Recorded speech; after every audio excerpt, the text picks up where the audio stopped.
this microphone, here's Jason DeRusha. Well, I don't know if it is wishful thinking from Governor Tim Walz, but hearing this morning the governor say that he expects an announcement that ICE is going to end the surge, he expects that in days? I'm shocked and also a little irritated. Welcome to Drivetime. It's Jason, 651-461-9226. Governor Walz, you heard it during Mark Fry's news update a couple of minutes ago. The governor's saying that he expects Border Czar Tom Homan to announce that the surge is over. ICE out. Now, not all of ICE. Immigration enforcement has always had an office here. We'll always have enforcement here. Thank goodness. I'm happy if this is reality, if the surge will end. As I have said all along, this surge has been terrible for Minnesota, in my view. And if you can make an argument that Minnesota is better off because of this surge, I'd like to hear it. Because I think we're demonstrably worse off. Our businesses are down. Our residents have been afraid. Legal residents have been afraid. Our politicians are blowing whistles at empty cars outside of Minneapolis City Hall.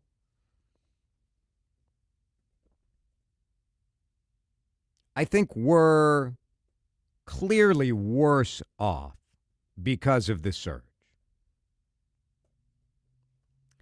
What I'm irritated about is that Tom Homan came to Minneapolis 1 week ago yesterday, right? It was just a week ago. I know every day feels like a year, but wasn't this last week when Tom Homan showed up? If we could get this thing wrapped up in a week, what in the hell was everybody doing over the last couple of months? Why did this have to get so bad? Or was that part of it? That it had to get so bad that was the only way we were going to get there? I don't know. That's what frustrates me. Yesterday, we know that the mayor of Minneapolis was talking with Tom Homan. The governor said that there's been much more communication over the last week.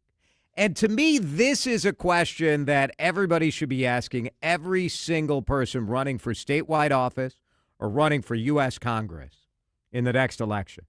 How are you going to make sure this kind of crap doesn't happen again? We have elected officials, and I think their job should be to look out for us, to look out for our community.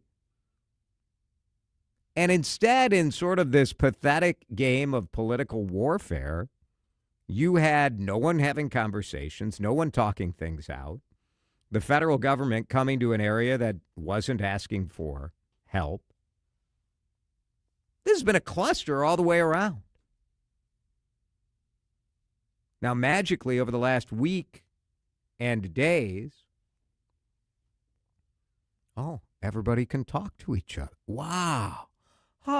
We could take a meeting. Look at that. What if we elect, what a failure. What a failure by our elected officials all the way around. Now, I have people that I blame more than others, and maybe you do too. It's 651-461-9226, but those are some of the thoughts going through my head. Dan pulled a little extended soundbite from the governor talking about this at a news conference with some restaurant owners and small business owners, talking about the long-term impacts, the fact that they're afraid they can't pay, the money that they've been collecting for sales tax.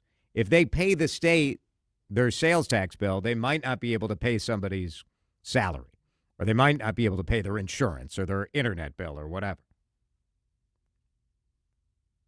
Here is the governor making, and again, like, is this wishful thinking or is this inside intel that says within the next couple days, maybe this thing is over? I spoke with Tom Homan yesterday. I spoke with Susie Wiles, the President Chief of Staff, this morning. We're very much in a trust but verify mode, but it's my expectation, and we will hear more from them, I think, in the next day or so, that we are talking days, not weeks and months of this occupation. Days. And then he said that he thought there was going to be news in the next couple days saying that they're out. I don't know. The whole thing, I'm curious where you guys are on this, because Dan and I talking about it, a little bit of a mess, right? A little bit of a mess where you're like, if this was so easy,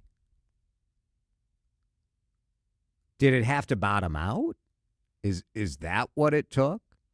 Is it because people stood up and you had 20, 30, 40,000 people in the 40 below wind chill? Is it because the reaction to the killing of Alex Pretty was so severe, so bipartisan, so national that there had to be a change? 651-461-9226. The governor just put a timeline on ICE out. Big mistake. When it doesn't happen, will it be his fault, says a texter. If the governor and the mayor wouldn't have sent the posse chasing ICE patrol every single day for the last month and a half, maybe they would have gotten their job done and gotten out of here earlier. I'm curious where you guys are on that, because I just utterly reject that as the ultimate in victim blaming. The federal government came to our community, agents wearing face coverings in unmarked vehicles with out-of-state license plates, swarming our neighborhoods, grabbing people off the streets, hanging out at gas stations, at bus stops, near schools. And you guys are mad at the people blowing whistles. You wouldn't have any of these protests if you did ICE enforcement the same way it's always done. So I have my issues with some of the ways the protesters have done their business. I've shared that. I hate the hotel protest where ICE agents are sleeping. I hate it. I think it's horrible. I think it makes those particular protesters look like crazy people. But for me, it's pretty easy to know what I blame this on, and I blame an unprofessional, in my view, unconstitutional form of policing by the federal agents. It's the kind of crap that you would never see a local law enforcement officer do. And we had thousands of federal agents doing it in our streets. And it's not because there are people throwing stuff or yelling. It is not. Lots of texts coming in on this. It's simple. Trump is losing the broader PR battle on the occupation. Time to go. Maybe. I do think he is losing that battle.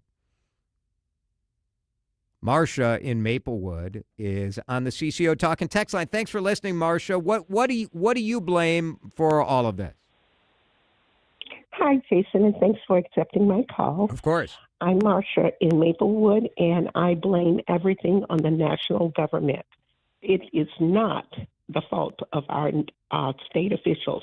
It is a vendetta against the states, the blue states, and everybody knows this, but nobody can stand up to the president, not even his vice president, not even his secretary of commerce. Nobody can stand up to him.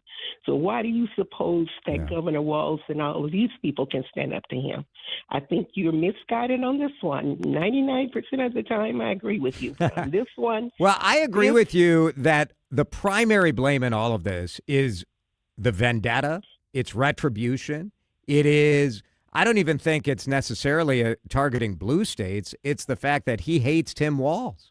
And he, in a crazy way, has claimed repeatedly that he won the election in this state 3 times when he lost the election in this state 3 times. Exactly. So I'm with you 100%. But that vendetta and that retribution, to me, was very foreseeable. It was not surprising. And knowing that it was coming. It was surprising to me that other officials in other states, I'm so proud of the Benny Thompsons and the people that are coming to say, wait a minute, this is not a goal-oriented mission. No. This is a vendetta, and it's now hurting the average people, the small businesses, the livelihood, the schools. I just feel sorry for the school kids. Their school year's been interrupted. So now listen, we need to get to the root of the problem. The root of the problem is that we have a very narcissistic, a very self-absorbed person in the White House, and nobody is standing up to him but the people of Minnesota, and they deserve the Nobel Peace Prize. Do you think, Marcia, knowing that, because I agree with everything you're saying, all I'm saying is that it was predictable that this president was going to take some sort of over-the-top retribution-style action against Minnesota. So knowing that, was there some other strategy or some other form of diplomacy that the leaders of Minnesota, the governor, the mayors, could have implemented to maybe soften the blow or maybe delay the blow? And maybe it's no. Maybe the answer is no. I don't know. But I just think... my answer is no, because this has been proven that if this particular person has a vendetta against you, if it's in New York, he'll come after you. If it's in California, he'll come after you. He'll come after you. And we need to call a spade a spade. I don't know how the teachers are teaching the children, but we can no longer teach a child that a lie is a lie, because our president lies to us. He name called people. What if we called him a felon? What if we called him a womanizer and admitted? What if we did all of that to him? Yeah. Well, I think a lot of us do, for sure. Marcia, thank you. Thanks for listening and for calling. Ralph, stay on the line. Plenty more text and calls. We'll share it all, as the governor of Minnesota is saying that it's his belief in the next couple days there will be an announcement that ICE is ending the surge in Minnesota. Thank goodness, is what I have to say about that. Drive Time back in a minute here on CC. You're listening to Drive Time with DeRusha on News Talk 830 WCCO. If you are looking to sell a house right now, man, if you're going on the open market, I'm sorry. I am sorry. It's Jason. This is probably the worst time of year to go to the open market with your home, which is why the Chris Lindahl Guaranteed Cash Offer is so potent right now, and more Minnesotans are reaching out at chrislindahl.com to get their chance to get the big red check. I love the video that I'm showing right now. Chris Lindahl driving with that big red check that says Guaranteed Cash Offer, because it's a reminder that how significant it is for people to get cash and release the stress. People don't want hassles. They want a big red check. You don't want a sleepless night. You want a big red check, and you don't want to pay agent commissions. You got it. You want a big red check. Chris is a local guy. He's from here. He's a friend of mine. He knows this market. And when you say yes to the Guaranteed Cash Offer, you get the cash, you get the certainty, and he takes all the risk. Apply for that Guaranteed Cash Offer right now. Go to chrislindahl.com. Hey, Twins fans, it's time for spring training at Fort Myers. Cheer on your favorite team at Hammond Stadium within the Lee Health Sports Complex. Then explore our islands, beaches, and neighborhoods between games. Sink your toes into white sand. Discover lush nature preserves filled with wildlife. And dine on fresh Gulf seafood. Turning your love for baseball into a relaxing vacation just feels right. Start planning at visitfortmyers.com. Wesley Financial Group is not a law firm. Ask yourself this question. Is it really worth holding on to that timeshare that you know you need to get rid of? Here's the truth. The average maintenance fee just went up over 17%. That could have been 117%, and there's nothing you can do about it. When you buy a timeshare, you give them a blank check for annual maintenance and assessment fees. I'm Chuck McDowell, founder of Wesley Financial Group. For 15 years, I've helped over 50,000 families cancel their timeshare. Not sell it, not transfer it, cancel it. Did you buy a timeshare because they told you it was a great investment and your maintenance fees would never go up? That's a lie. Are you ready to get rid of your timeshare once and for all? Simply call us and I'll send you our timeshare exit kit that explains all your options for cancellation. Call Wesley now for your timeshare exit kit. 800-990-3434. That's 800-990-3434. 800-990-3434. Jason DeRusha. I mean, the truth is, I am a terrible influence on Minnesota, on America, and perhaps the world. Well, I've known that for years, but other people are just finding out. On News Talk 830 WCCO.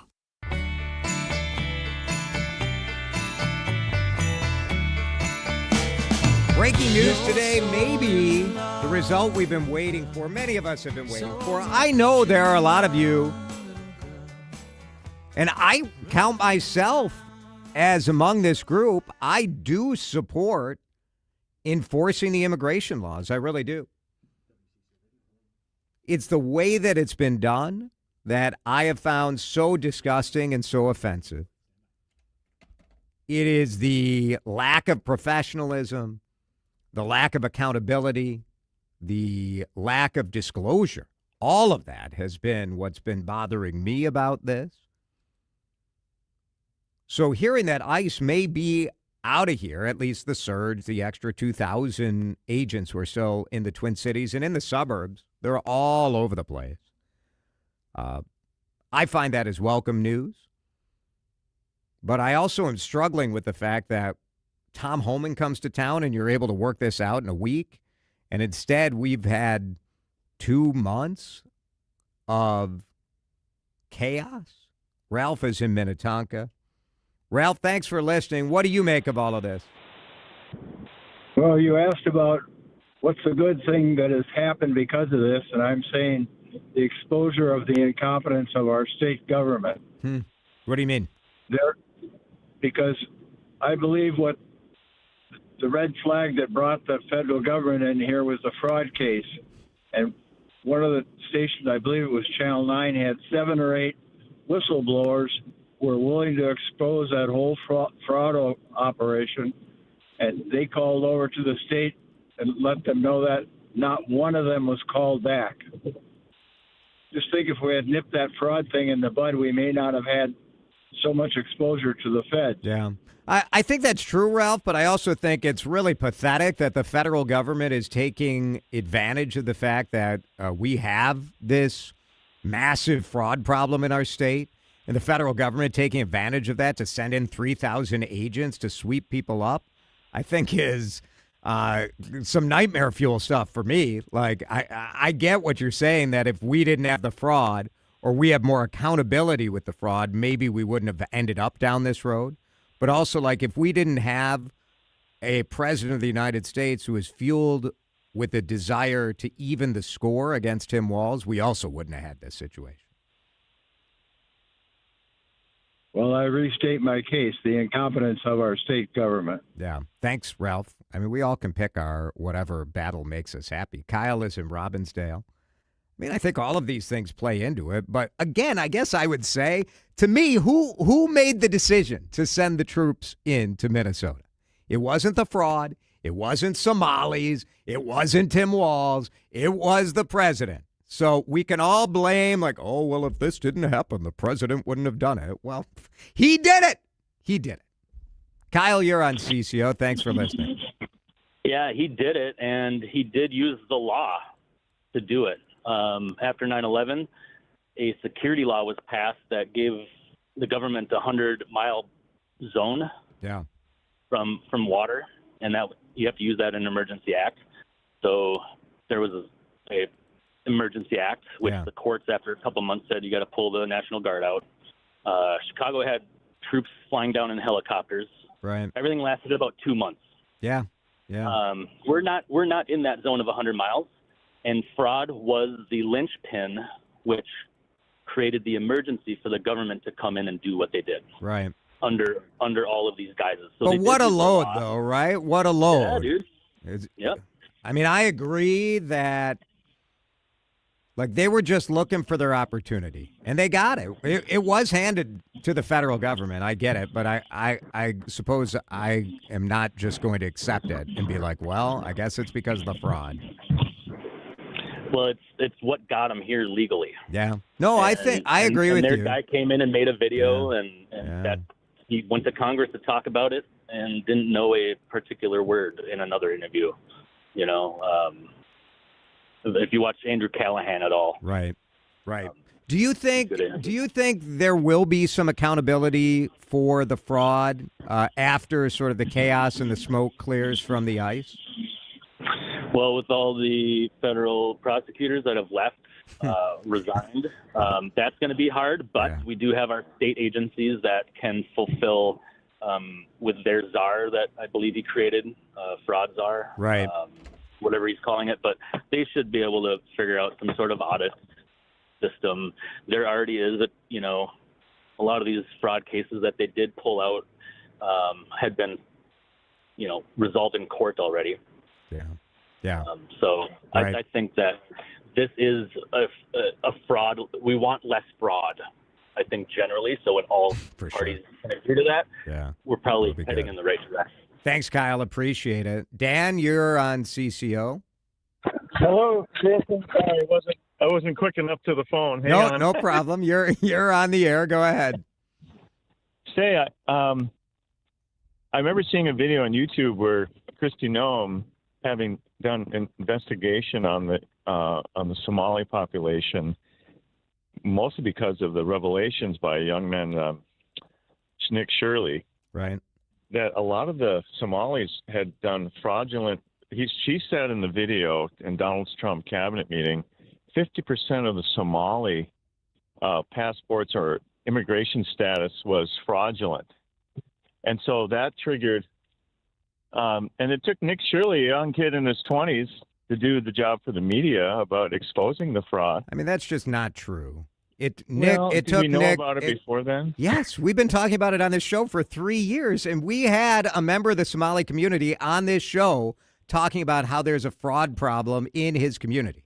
So I mean, it is valid to say that the number of people who've been indicted and prosecuted for fraud, that there is a problem with fraud in the Somali community. Doesn't mean all Somalis are fraudsters. Doesn't mean, but it does mean that the evidence is there. So we've been talking about it. Yeah, go ahead. So you say retribution. I mean, if there are illegal aliens in our city, and I don't know, if you do the math, if there's 10 million, and there's probably a lot more, and you divide that by 50, it could be roughly somewhere between 100 and 200,000 illegal aliens in our state. Why is that retribution when you just want to remove people that are here illegally? It's retribution because the president himself wrote, "Fear not, great people of Minnesota, the day of reckoning and retribution is coming." Okay, So well, that was the president. He admits to it. Yeah, Okay. and I think, I do think it's valid. Your point, I guess I think we make this so binary. Like, if you're upset at the surge, it means you're okay with people who are here illegally, and that is not my position. I think if you are here illegally, you always are sort of, understand that, like, your day may come, right? And I don't think it's good policy for America to reward people for hiding out for 20 years. Like, that is not a valid immigration policy. So I understand enforcing the immigration laws. My issue has always been it's the sort of brutish amateur hour that we have seen on our streets. That is my issue, that you could enforce the laws in a professional way, just like every law enforcement agency in Minnesota does, in the way that the ICE agents have done it in Minnesota, until Tom Homan shows up. And somehow everything over the last week and a half, there are still some minor issues, but way more under control. If they had done this from the beginning, I think things would have been a lot better. It would have been a lot better. It's 2020. Yeah. Right? I mean, it's true. But you know who knew this from the beginning? Tom Homan. Because this was Homan's proposal from the beginning. It was Kristi Noem and Greg Bovino who thought, like, we got to go do the big show of force and teach everyone a lesson. So I think it was a tactical error. They chose the wrong path.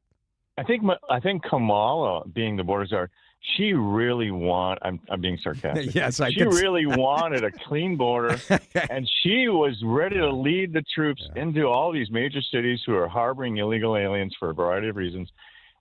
So, I mean, incompetence runs pretty deep on the other side. Yeah, you'll have to admit. So, Yep. Thank you. Appreciate it. I mean, everyone always says that the other guy's bad too. It's. This show believes in pointing out everyone who is doing a stupid job.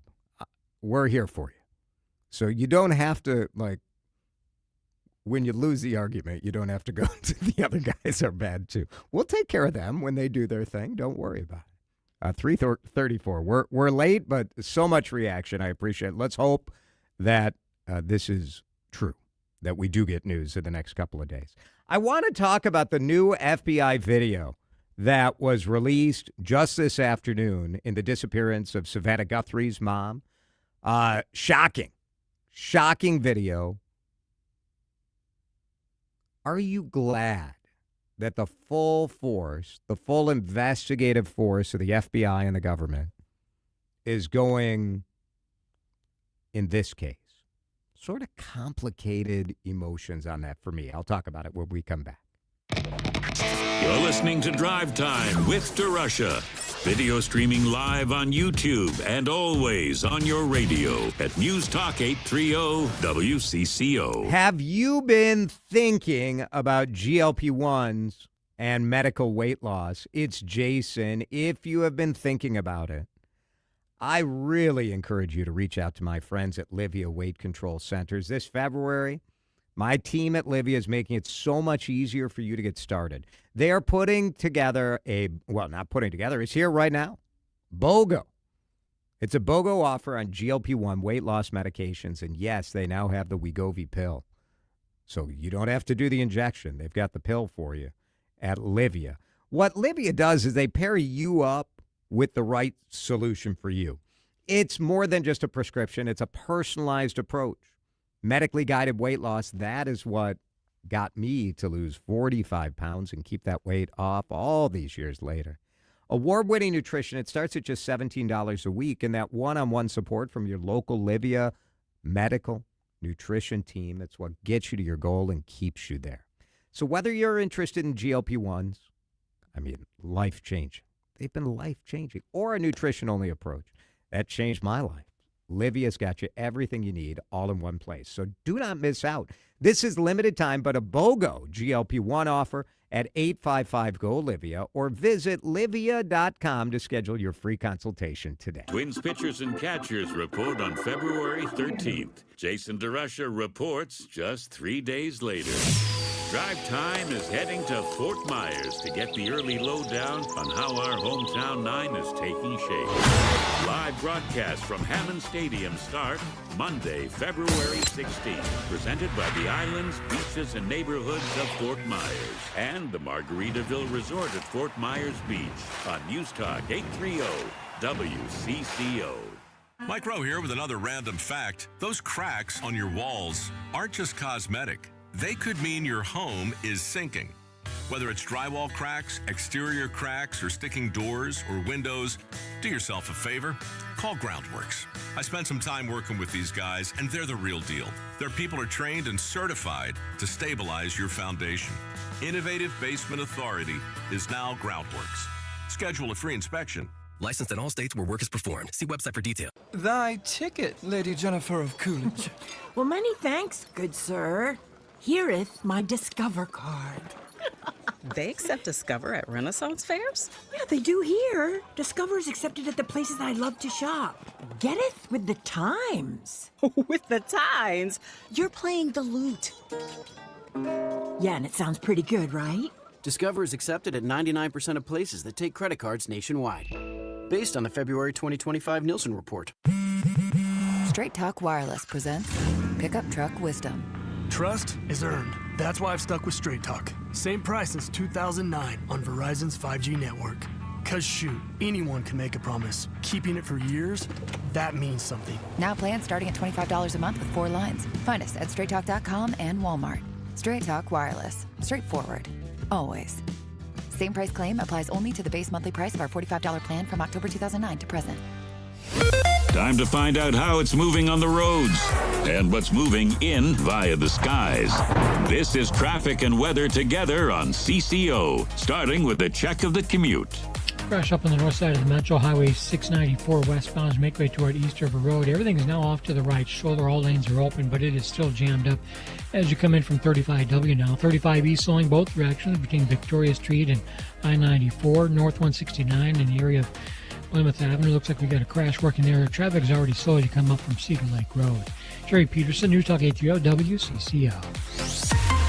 Now, the latest conditions and the outlook for the next few days with your CCO forecast. All right, it is sort of melting season. I guess winter's over. Are we done? Here's Chief Meteorologist Chris Schaefer.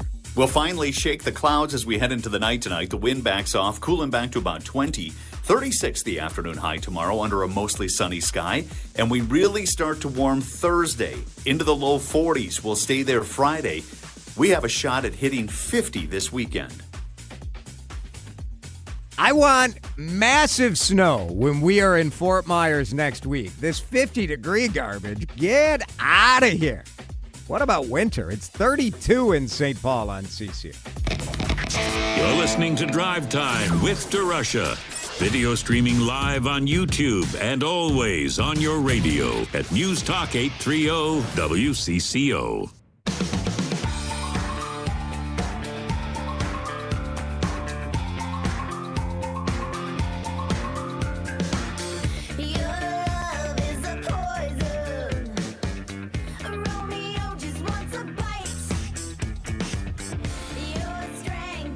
The still images and video images are haunting. FBI Director Kash Patel, just before noon today, shared these new images in the search for Nancy Guthrie, Savannah Guthrie's mother. I think because we love our morning TV people, you feel this connection to them as part of your family. And a lot of us who are around the same age as Savannah Guthrie, you think, my God, like if that happened to my mom. Kidnapped in the dark of night, blood found at the door. It's horrifying. And yet, well, Joe said this on YouTube, and he says it better than I could. Mrs. Guthrie's kidnapping is horrific. So are crimes against many, many other Americans. Her case does not warrant the federal resources it is consuming, in my opinion. 651-461-9226. Do you agree with Joe? I don't fault the Guthries. I'm glad the federal government is responding. And also,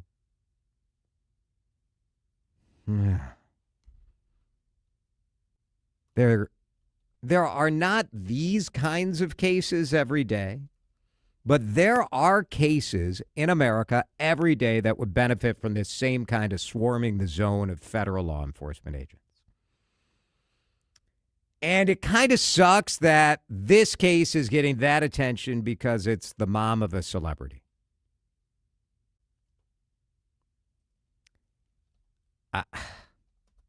If I were in Savannah Guthrie's shoes, and I don't blame her, I don't blame anybody from trying to marshal whatever resources they could get, right?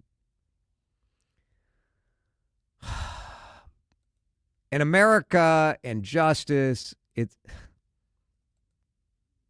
It's not fair, right? We like to think the system is fair. It's not. If you have more money, you can hire a better attorney. If you have more contacts, you can call in the cavalry to help you out. Life's just not fair. And there's something about this where, like, you don't want to sound like a monster and be like, well, I mean, the logical end of what I'm saying is like, okay, so Jason, are you saying you want this kind of response to no kidnappings?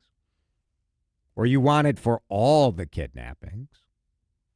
And like, I guess I wish we could have it for all kidnappings, but we don't have the resources for this, right? Texters say this is the response they should have to every crime like this. I think the local response is like this. I mean, we've seen these debates play out in disappearances often, right? Where if you're a pretty young, blonde woman, you get the full response of local media, of local law enforcement, on and on. And if you're a young, unattractive, or a young black woman or whatever, you don't get the same response. And I think there's years of data. It doesn't matter what I think. It's objectively true. Because people are people. You react to certain stories. We don't have the capacity to react to every single violent crime there is. You just can't. Like, imagine if people tried to react to all of that. You just can't. But there is something,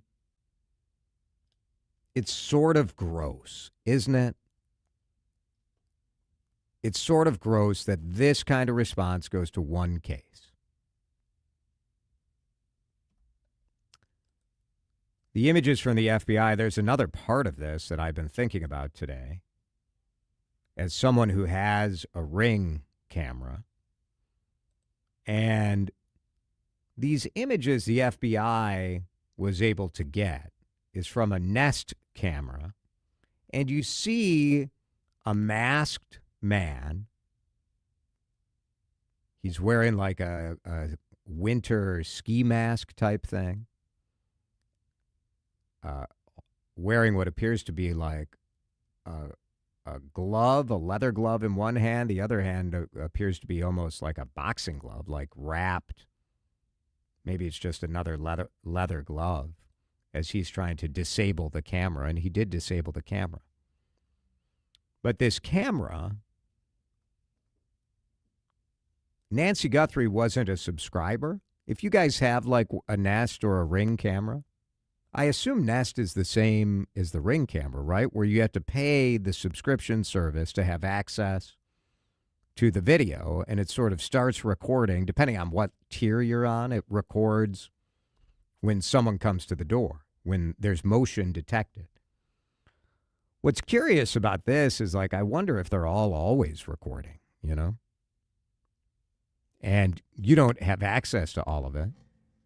Oh, we've been told, right, that the speakers, the home speakers, are basically hearing everything that we say. Right, like, so, which they have to be able to hear you say, right, Alexa or Echo or Google or whatever. Yeah. So I wonder if the cameras are kind of in the same mode. I don't know. I mean, it's taken a while for the FBI to retrieve this footage. So, or they've just been holding it. Yeah, I mean, it's taken a while for them to release it. Who knows when they actually. We don't know. But I do think like that is, I think that's interesting. It's sort of one of these things that we all love privacy. We all love privacy. But if you had to trade a little bit of privacy for the fact that you could obtain this video, you would trade it, right? I think you would. It is. If it was your mom, yeah, obviously you would want that. And at the same time, is that the way we should make decisions about what's allowed to be recorded or not? I don't know. Maybe. What better way? Like, well, what better way would be a dispassionate way, right? With somebody that's not necessarily looking out for their own interests, but somebody that's looking out for the greater good of society. And is the greater good of society better served by everything being recorded and then we'll sort it out, or limits on what can be recorded? What is sort of if you saw the Super Bowl commercial from Ring about the fact that the cameras have a search party feature where they can, say like, one of my neighbors, their dog ran away. Ring could activate everyone's camera and use AI to try to search for that dog.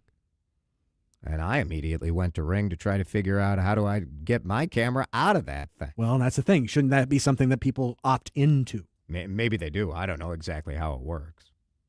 But that's the sort of regulation or the sort of discussions that need to happen in a way that's not, I'm looking for my mom or I'm looking for my dog, ergo I want all this stuff to be available. Well, okay, I get that. Yeah. And there's a bigger picture to think about. Texters say, what about when kids go missing? They could really use the resources like we're seeing in this, especially young kids or kids that can't talk. I mean, it's possible that like my discomfort with this scenario doesn't really matter because this type of scenario, an older woman living at home kidnapped violently in the middle of the night, almost never happens. It just almost never happens.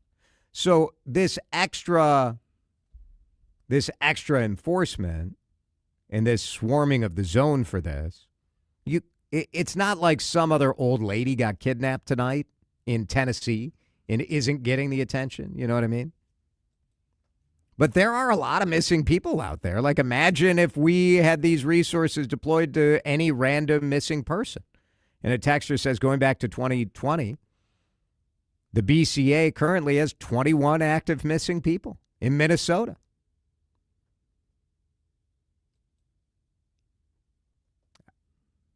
Is it right? I don't know. We all want Nancy Guthrie to come home. We all want them to find this guy who's responsible for this. But it still feels wrong that because it's the mom of the Today Show host, that they get the full resources, and you or me, we get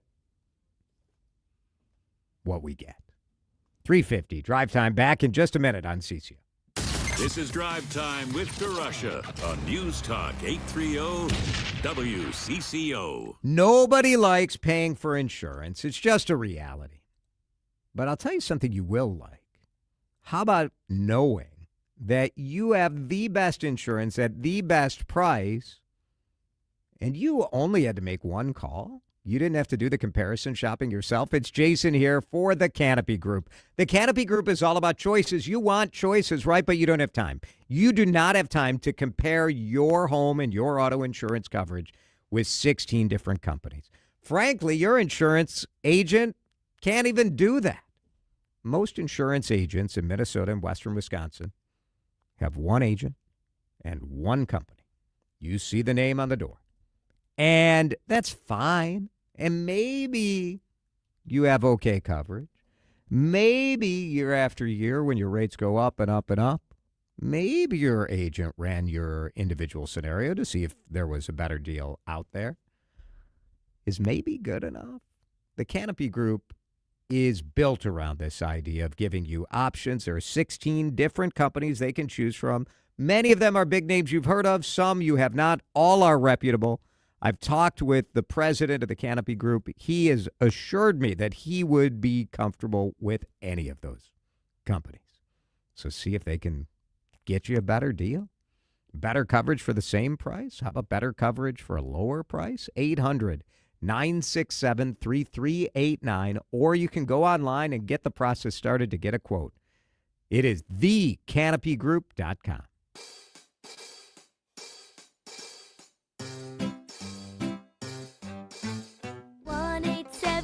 Cars for Kids, KARS, Cars for Kids, 1-877 Cars for Kids.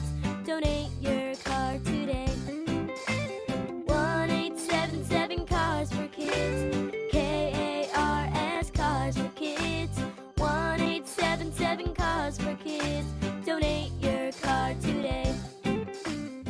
your car today at carsforkids.org. That's cars with a K. Your car, running or not, can be picked up as soon as the next day. You'll get a maximum tax deduction and a vacation voucher. 1-877 Cars for Kids. KARS Cars for Kids. 1-877 Cars for Kids. Donate your car today. Now accepting donations of land, homes, buildings, or any kind of real estate. Shopping with your parents can be embarrassing. Why would they sell jeans with holes in them? I'm going to speak to the manager. Mom! That hoodie is giving. You should get it. YOLO. Thanks to the Chase mobile app, your kid can shop independently while you keep an eye on their spending. So you can go from... We can be twinsies. ...to... How was shopping? Saw you stayed on budget. Thanks, Mom. Freedom for kids, control for parents. That's family banking from Chase. Account subject to approval. Chase mobile app is available for select mobile devices. Message and data rates may apply. JP Morgan Chase Bank N.A. member FDIC. I'm Ed Evans, CEO of Consumer Cellular. You know, the big wireless companies say they have discounts for people over 55. But unless you're willing to sit on hold and ask, you're probably paying more than you should. At Consumer Cellular, there's nothing to hunt down. We're built for people 50 plus with plans starting at just $20. And our 100% US-based customer service actually answers the phone. Call 1-888-FREEDOM or visit consumercellular.com today and get your second month free for a limited time. Taxes, fees, and other third-party charges will apply. See website for additional details. Time to find out how it's moving on the roads and what's moving in via the skies. This is traffic and weather together on CCO, starting with a check of the commute. 694 westbound Eastover Road. Crash have been taken care of. Still the slowdowns as you come away from 35W. Eastbound 394 past Dunwoody, a wreck. And north 169 Medicine Lake Road accident moved off to the right shoulder. No longer blocking the left lane, but it is still slow as you come up from Minnetonka Boulevard. Jerry Peterson, News Talk 830 WCCO. Now, the latest conditions and the outlook for the next few days with your CCO forecast. All right, CCO forecast is warm for a long time, for like the next week. Tonight, the low is 20. Tomorrow, 36 without the wind. So that's going to be nice tomorrow. Thursday, 41. What is happening? We might see 50 by the weekend. Right now in downtown Minneapolis, it is 33 degrees. That breeze is a problem, though, gusting up to 25 miles an hour on CCO. Drive time with DeRusha. I'm just going to give it a big fat so what? On News Talk 830 WCCO.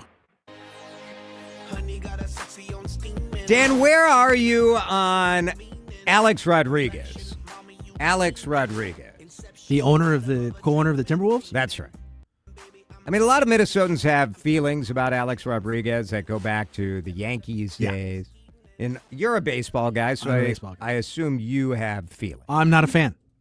Not because he played for the Yankees per se, although that never really helps. Because of his steroid use and his denial of it and getting caught red-handed and then sort of brushing it off and thinking he should be in the Hall of Fame anyway. Yeah.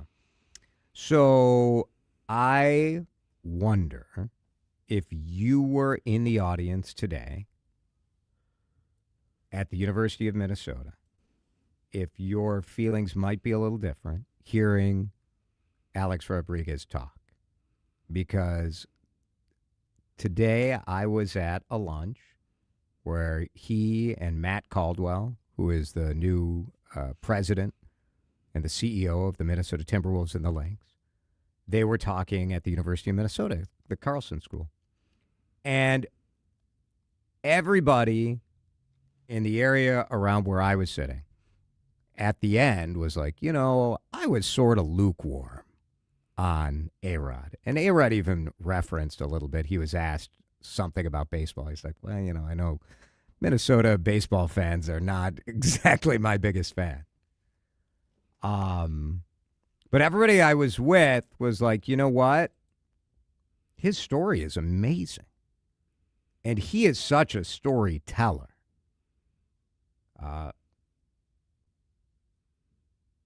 It was quite interesting. He talked, and he talked a little bit about the fact that he is the child of two immigrant parents, born in extreme low income, and sort of, obviously became a hell of a baseball player, but then in the aftermath of that, has become a hell of a businessman.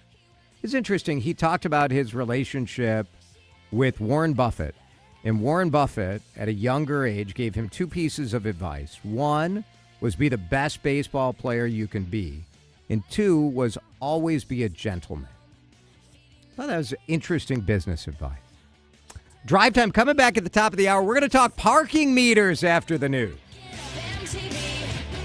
Hi, it's Vanita, and we know how great the John Schuster Group is, but it's wonderful to hear from people who have benefited from that relationship. One of them is Ray from Minnetonka. Ray, thanks so much for joining us. Why did you choose the John Schuster Group? At our first meeting with Tim and Abby Lehman, we clicked right away. What was your experience like selling your home with the John Schuster Group? It was incredibly simple. Our first day on the market, we got our first offer, and I was like, wow, we did get multiple offers, but we went with the first offer we got on Friday. Okay, bottom line, why should every WCCO listener contact the John Schuster Group, Coldwell Banker Realty, when it's time to move? From the moment they walked into our home, we had nothing to worry about with them. We're just beyond our expectations. We just can't thank them enough. 952-222-9000, online, johnschustergroup.com. Buy a home, sell a home, we'll get you moving. JohnSchusterGroup.com. Terms and conditions may apply. What's up, everybody? I'm Nick Costos, and watching sports isn't a hobby, it's a lifestyle. And my show is not a job, it's a passion. From the NFL playoffs to the NBA and everything in between, celebrate sports with me every day on You Better You Bet from 9 a.m. to noon Eastern. Download the Odyssey app now and listen to Westwood One Sports from anywhere. It's You Better You Bet with me, Nick Costos, live and interactive Monday through Friday, 9 a.m. to noon Eastern, presented by BetMGM. News Talk 830 WCCO, Minneapolis, St. Paul. This is CBS News on the Hour, your home for original reporting. I'm Stacey Lynn. New surveillance videos out showing a masked person on Nancy Guthrie's front porch the day she went missing. CBS's Cammie McCormick with details. The images show a masked person wearing a backpack, gloves, a zipped-up jacket, and ski mask. The person approaches the front door, raises a gloved hand to a home security camera, and walks away. Another clip shows the person facing the camera holding a flashlight in their mouth before covering the camera lens with some vegetation, thought to be prairie bush. The individual appears to have a gun on the front of their belt, and from their behavior, appears to already know there is a camera. A congressional hearing is taking up the Trump administration's immigration crackdown. Top officials are being questioned by lawmakers. Democrat Eric Swalwell asked ICE Acting Director Todd Lyons. Mr. Lyons, will you apologize to the family of Renee Good for being called a domestic terrorist by the president and his leadership? No, sir. Why not? Sir, I welcome the opportunity to speak to the family in private, but I'm not going to comment on any active investigation. Also on Capitol Hill, congressional Democrats stood beside Epstein survivors and introduced new legislation to remove statutes of limitation on sex traffickers. Sky Roberts, the brother of accuser Virginia Giuffre, was there. Today, we give Virginia her voice back. We amplify the voices of survivors around the world. Today, we send a clear message to perpetrators everywhere by introducing Virginia's Law. President Trump is threatening to block the opening of a bridge connecting the U.S. and Canada. Construction of the Gordie Howe Bridge began in 2018 during President Trump's first term. The president initially supported the project, which has been using American steel and American workers. But White House Press Secretary Caroline Leavitt says that's not enough. It's also unacceptable that more of this bridge isn't being built with more American-made materials. And Secretary Leavitt says that's just the beginning. He also believes that the U.S. should own at least half of the bridge, have shared authority over what passes across it. Canada's Prime Minister conveyed to reporters in Ottawa he believes the situation will be resolved. Linda Kenyon, CBS News, the White House. Jim Krasula on why some New York City activists are upset. The National Park Service has stopped flying a rainbow flag at the Stonewall National Monument in Manhattan's Greenwich Village. Some see it as a symbolic swipe at the country's first national monument to LGBTQ plus history. The Park Service says it's simply complying with recent guidance from the Trump administration over flag policies. Stocks finished mixed today after flirting with record highs. The Dow closed up 52 points. NASDAQ down 136. This is CBS News. Follow and listen to CBS News Roundup on the free Odyssey app or wherever you get your podcasts. Minnesota's trusted voice, every hour. Let's get you caught up with what's happening now on News Talk 830 WCCO. It's partly cloudy and 33 degrees at 4:03. Good afternoon. I'm Mark Fry. Governor Tim Walz says he's expecting U.S. Immigration and Customs Enforcement personnel to leave Minnesota soon. They can't keep kicking this down the road. And I think some of it's operationally here. These folks go in rotations of 30 days. I think they're coming up on a 30-day rotation. And when this group rotates out, instead of having a new group rotate in, that's where they'll end it. The governor making those comments at a news conference today focused on ICE's impact on small businesses. Operation Metro Surge has had a significant impact on the state. Patty Wall, owner of the market at Malcolm Yards. Since the start of Operation Metro Surge, many restaurants have experienced sales declines of 50 to 80%.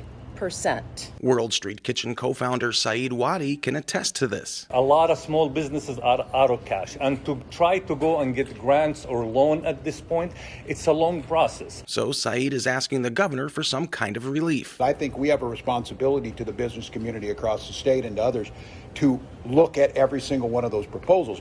What I'm able to do, if there's things I'm able to do through executive orders, through the executive branch, through deed, we're going to try and do those immediately, but they have the legislative process. Ari Bergeron, News Talk 830 WCCO. Another reportedly chaotic scene unfolded earlier today inside the Hennepin County Government Center, where federal agents detained at least one man inside the building.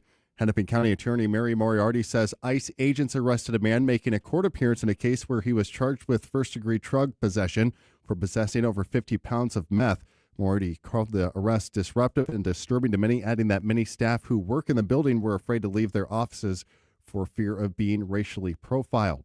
A resolution lifting a mining ban in Minnesota's Boundary Waters could be called to the Senate floor this week for a vote. Save the Boundary Waters Executive Director Ingrid Lyons telling WCCO Radio's Vanessa Sakar copper mining would have a devastating impact on one of the state's most treasured landscapes. Concern number one, devastating and irreversible pollution of a resource that Minnesotans, Midwesterners, and Americans love and cherish.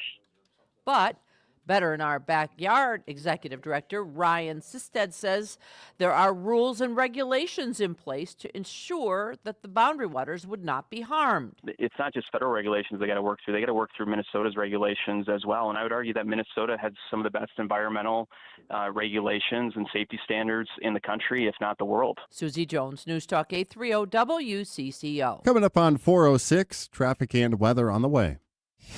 Time to find out how it's moving on the roads and what's moving in via the skies. This is traffic and weather together on CCO, starting with a check of the commute.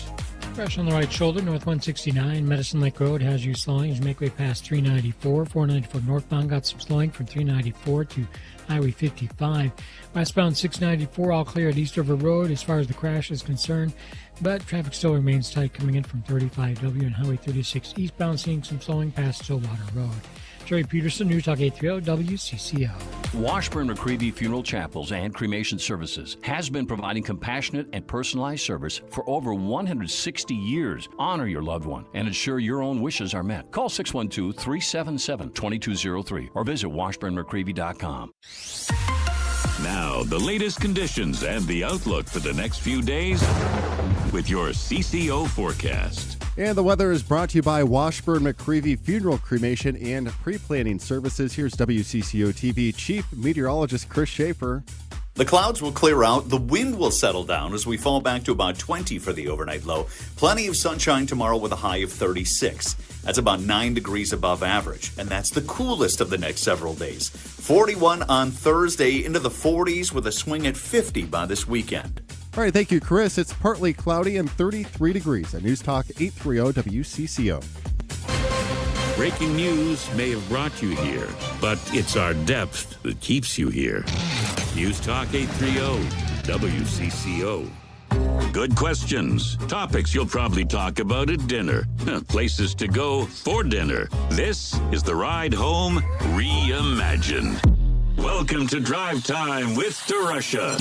Now, here's Jason DeRusha. So during Mark Fry's news, he talked about sort of this scene at the courthouse today where immigration agents arrested a guy who was he was being charged with a drug crime.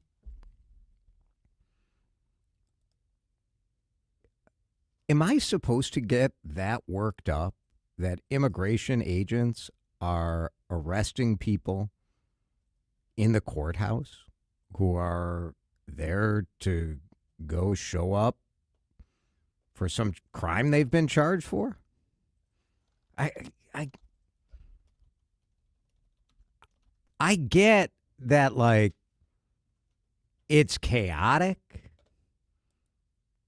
I get that no one wants to see anybody, like, being pursued and being arrested, and that, like, if that were your workplace, that would be uncomfortable.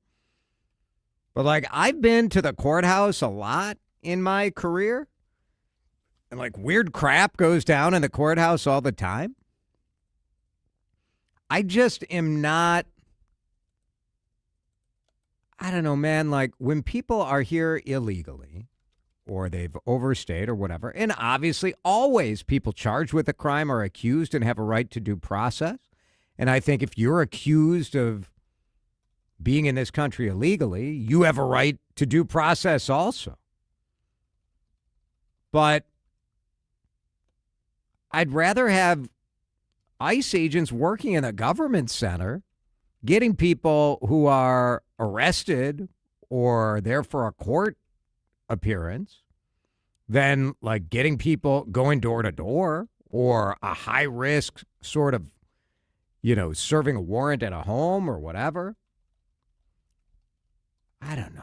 Like, I just feel like there's a middle ground that maybe most of us operate in, where it's like, look, I'm upset at the way most of this has gone down. But the fact that an 18-year-old making a court appearance after being charged with drug possession after driving a vehicle that had 57 pounds of methamphetamine in the trunk. I don't know. Like, it seems like that's what's supposed to happen. And the county attorney, Mark had said the county attorney, Mary Moriarty, released a statement that said, look, you're sort of preventing victims of a crime from having their opportunity to seek justice. So let me ask you this. If you were the victim of a crime and the person accused of that crime was in this country illegally, would you rather have the court process play itself out? Or would you rather have the person detained by immigration officials and deported? I mean, certainly in a drug possession case, I feel all right that we didn't get our chance as a society to hold this guy responsible for having 57 pounds of meth in a car. It's sort of a nothing for me. I don't need to get him. I don't need to sentence that guy for a year in state prison and then immigration authorities could take him. I don't know. I don't know what the right way to do some of this stuff is, but for me, you're like, give me a break. Isn't there like a middle ground? Is there room for normal people in our society where you're like, look, I have a lot of empathy for a lot of the people who have gotten swept up in these immigration sweeps. And I have huge empathy from people who have been here for 20 years or 30 years and have done nothing but go to work and raise a family and whatever. But, like, I'm not going to cry about the 18-year-old who had meth in his trunk who was there at a court appearance. And if he is, in fact, here illegally, good for ICE for getting him. What are we doing? Don't you sort of lose people? Do you have to be, like, far left or far right to exist in our political sphere? Can't you just be normal? Like, or am I just out of my mind? This is so ridiculous to me. 651-461-9226. This wasn't what I intended on talking about, but just hearing it from Mark, I'm like, and looking at these pictures in the Star Tribune, like, and I get it. The pictures are like, it doesn't look good, but you know what doesn't look good? Like arresting someone who doesn't want to be arrested. It's the courthouse. It's a public space. I don't know. Jeff's in St. Paul.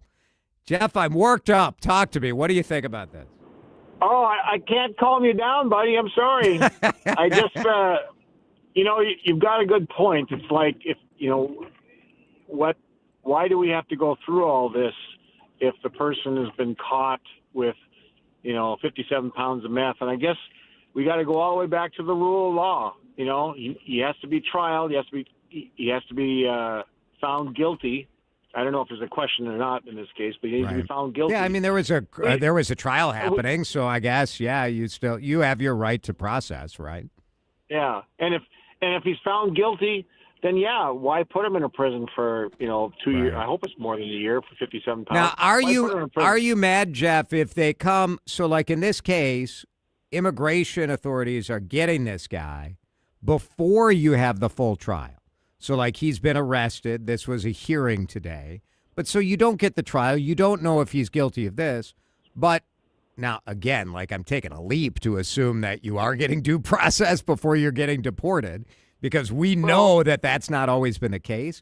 But assuming that, like, do you really need to go through that trial if he's here illegally and immigration authorities want to take him? I guess I'm not going to cry about it. It's sort of where I'm at. It's because he's showing up for the trial, and they're hovering around like a bunch of people to deny people due process. I mean, it happens whether or not they're here for asylum. It happens if they're a refugee from Ukraine, they're not getting due process. And if those people don't get due process, how long is it going to be before we don't get due process? Fair. Thanks, Jeff. Anyway, yeah. So I'm sorry I didn't call you down. No, it's all good. It's all good. Thanks, Jeff. Appreciate it. Milt is in Minneapolis. Milt, you're on CCO. Am I on the right track or the wrong track on this thing?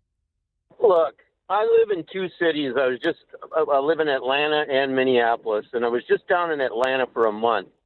And people think that this is so wackadoodle up here that it's just insane. If young people of today would, there needs to be where they bring back the draft. I'm a military veteran and did 6 years with the Navy and Marines. And if we had young people that did their time in the service, they'd look at this a whole different light, around running around blowing whistles and doing all the crap that's been going on here. It's just not right. Yeah. I mean, there's a lot to unpack there, Milt. I don't know if bringing the draft back is the idea. Bob, now it's your turn. Yeah, go ahead. Jason, I just want to say I think you're right on. I'll just leave it at that. Keep it up. Keep up the good program. Best caller of the day right there, Bob. Thank you. You can call in every day right around this time and tell me that I'm right on. That would be fine. Thanks, Bob. It is like texters saying we need to at least convict. Otherwise, he can just come back in as a tourist since he's not convicted. He can deal the drugs. Don't get caught. Or if he gets caught, he gets a free trip back home.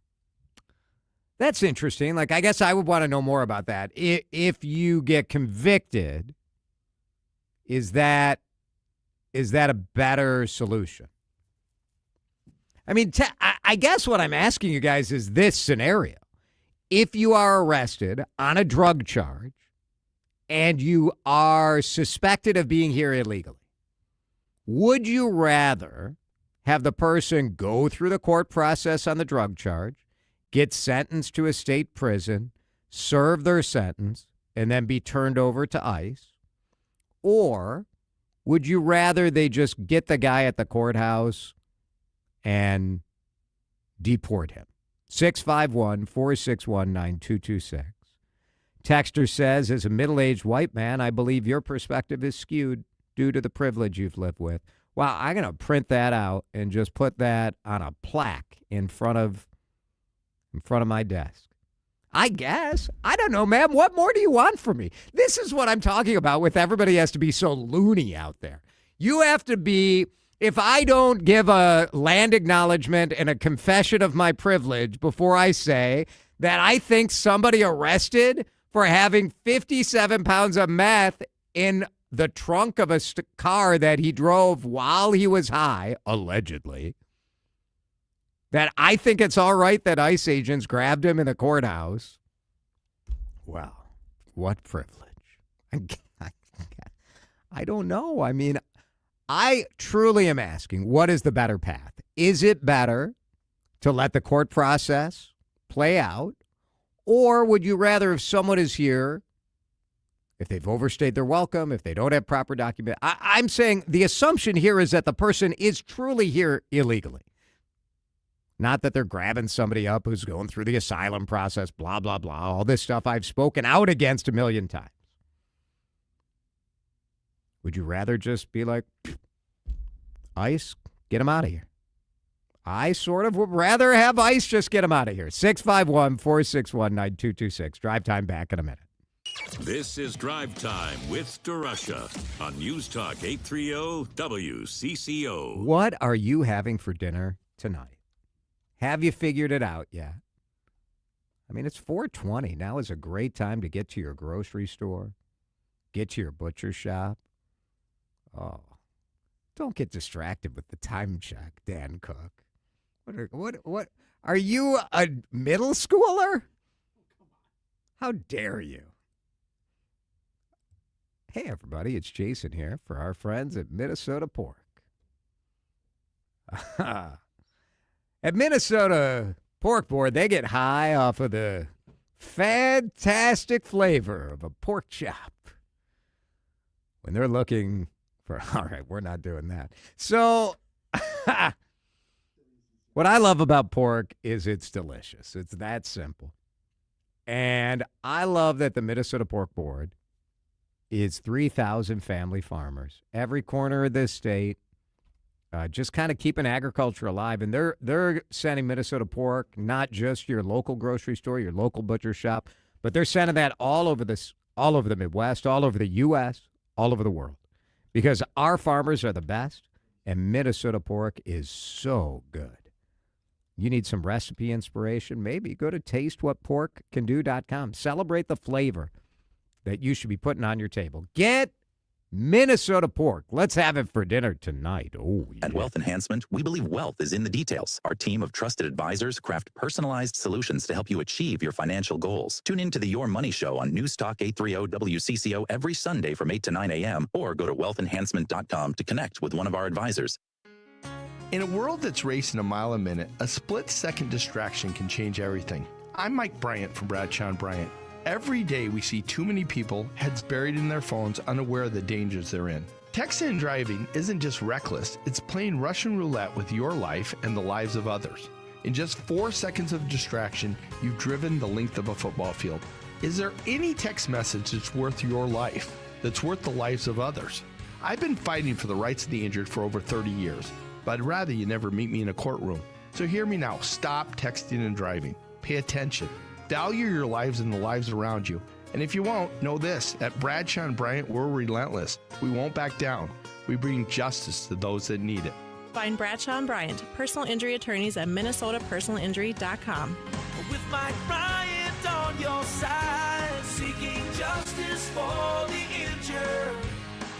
Bradshaw and Bryant. Let's be honest. The hearing aid industry is broken. Overpriced clinics, pushy appointments, bills of $5,000 or more. That's the trap they hope you fall into. Don't let it happen. Audion Hearing is the escape. Their FDA-registered hearing aids cost just a fraction of the big brands, starting at only $98. Instead of paying as much as $5,000 plus all the doctor appointments and wasted time, you get what you need with no prescriptions, no office visits, no time wasted, and no crazy price price tag. Call 800-700-HERE. That's HEAR. Audion's cutting-edge devices are rechargeable, comfortable, and ready to use right out of the box. Try them risk-free for 45 days with lifetime support and real human help just a phone call away. Over 1 million people have already said yes to Audion Hearing. Join them. Don't let them take advantage of you. Break free from the trap. Call now 800-700-HERE. That's HEAR for a very special offer. 800-700-HEAR or 800-700-4327. This is Drive Time with DeRusha on News Talk 830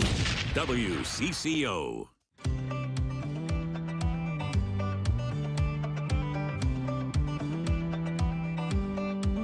I'll take you dancing in the country, Levi's in them low wings, spin you in some red. All right, we're talking about the story that Mark Fry brought us at the top of the hour, a little bit of chaos at the courthouse today as federal agents detained a man in the Hennepin County Government Center. He was there for a hearing. He was accused of having a fairly, I'm not an expert in how much meth is a lot of meth, but 57 pounds of meth in the trunk of the car that this guy was driving last month is a lot. First-degree drug possession was his charge. And so he got grabbed up by federal agents today. And the county attorney said, look, this using local government courthouses for federal immigration enforcement interferes with the administration of justice, prevents witnesses from testifying, and robs victims of their opportunity to seek justice. I am all right with that. Jill is in New Prague. Jill, thanks for calling CCO. Which would you choose? Would you rather have the court proceeding and a guilty verdict and then move forward, or would you rather have immigration agents just kind of get their process going first? Well, Jason, you are spot on. Why would we want to spend more tax dollars on putting somebody through the judicial system and then if he gets sentenced to a year before they take him away, we got to pay for him to sit in that prison for a year. Yeah. It doesn't even make sense. Maybe a texter points out that maybe there is another way where you could have the court proceeding, but then upon conviction, then you hand the person over to immigration agents, so you still get that guilty verdict on their record. I don't know. I feel I still like of all of the ones that get me mad, this ain't it. You know what I mean? Yeah, I just think, why are we spending more money? Just get him out of here, and hopefully he's never able to get anything to get back into the U.S., and we're done with him. Yeah, thanks, Jill. I just feel like that is sort of a more mainstream view than worrying about the fact that somehow as a community we get robbed of justice. I feel like justice works out all right in this case. There is a vibe like, if you're going to, and then we've talked about litmus tests and purity tests before, but if you're going to oppose ICE, then you got to oppose everything that they do. And so this sort of feels like a reversed engineered explanation for why this was a bad thing that happened in the courthouse today. Mm-hmm. Even though, like you said, most people can step back and just say, in theory, if somebody's here and has committed a crime or, is in the process of committing a crime and they're here without documentation, yep, you know what? Let's go ahead and ship those folks out. That's, they can go back to, wherever they immigrated from and, try to go through the process if they want to go through the process. But we don't have to go through a whole rigmarole here. We can, that seems like a fairly reasonable stance, moderate stance. But we can't just be moderate and be reasonable. Right. We have to oppose everything that ICE is doing. Right. And so now I got to come up with a reason why this is a bad idea for ICE to be doing this. And so then we come up with, well, it's denying the citizens of Hennepin County their chance to go through whatever process they want to go through with this criminal.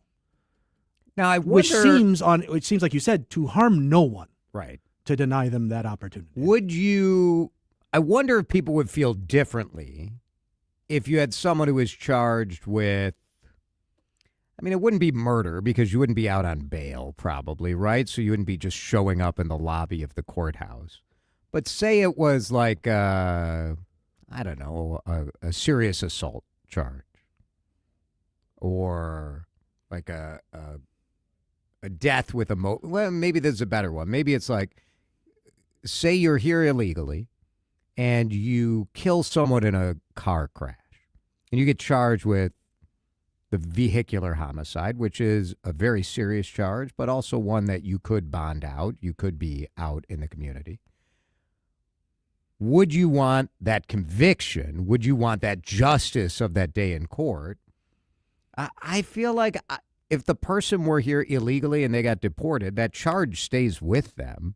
So if they tried to come back, that charge would still be out there. Well, and clearly they don't want to leave. I think I'd be okay. Yeah, I mean, they don't want to leave or they wouldn't stay here. So the act of deporting them carries a, punitive nature to it to begin with. Right. I think, an interesting corollary is, say that there's a property crime of some sort, or there's some sort of crime where a conviction would result in restitution payments of some kind. Yeah. And now you've deported that person, and so that restitution never You wouldn't necessarily get that. comes, or at least the opportunity to get that restitution. That's where I think maybe that one makes sense. You could sense. make a little bit Yeah. more of an argument of, hey, wait a minute, no, we got to go through the process because I got to get my check. Yeah. And again, that's dicey because, of course, the immediate comeback is going to be, well, most of the time that restitution is going to happen anyway, whatever. Yeah. But I think, to me, that's about the only way I can look at this and see, well, maybe there is something to have the process play out before they get deported. Texters say, so Mary Moriarty thinks multiple offending teenagers should or could be rehabilitated, but someone who should not be here to begin with should get a trial when caught red-handed. Another texter says the scenario doesn't matter. They are required their due process. Why? They still have that due process just because that process was interrupted with some other offense. So, just because the state officials got you first doesn't necessarily mean that, to me anyway, that the state has more of a right to get the conviction first or have the process played out first. Yeah, we would agree that everybody that goes you through, still deserve due process. Yeah, you deserve due process in terms of your immigration status. Yes, still on that. Yeah. I'm not necessarily just because ICE snatched him up doesn't mean that they don't have the opportunity to appeal their deportation and all that. You have that. Absolutely, they need to go. That's through that what due we process. believe. Does that happen? Different question, but that's what we believe. That's what we believe. Yeah. So we'd agree in that sense. But are you entitled to go through due process of that crime prior to ICE? Prior to ICE detaining you, and I don't know that you are. I don't know. What would be what would the deterrent be for committing a crime if we only deport? Sometimes deportation isn't really a punishment, especially if you knew you were only going to be sent back home. Asked the texter. I think being deported is pretty bad. Yeah, it's pretty bad. Well, I mean, they're here for a reason, and it's not because they love where they were and the situation where they're in. So sending deported is I guess I don't think of it that way. The deportation is not a punishment for the possession of meth. The deportation is a punishment for being here without proper documentation. I'm just saying, guys, we could be a little reasonable sometimes, right? If everything is a freak out, if everything is these guys are the worst, then what are we even doing? I think it's all right. Now, people are pointing out some people who are here undocumented, who had a jewelry heist in California, and they were deported, and then they came back and they did it again.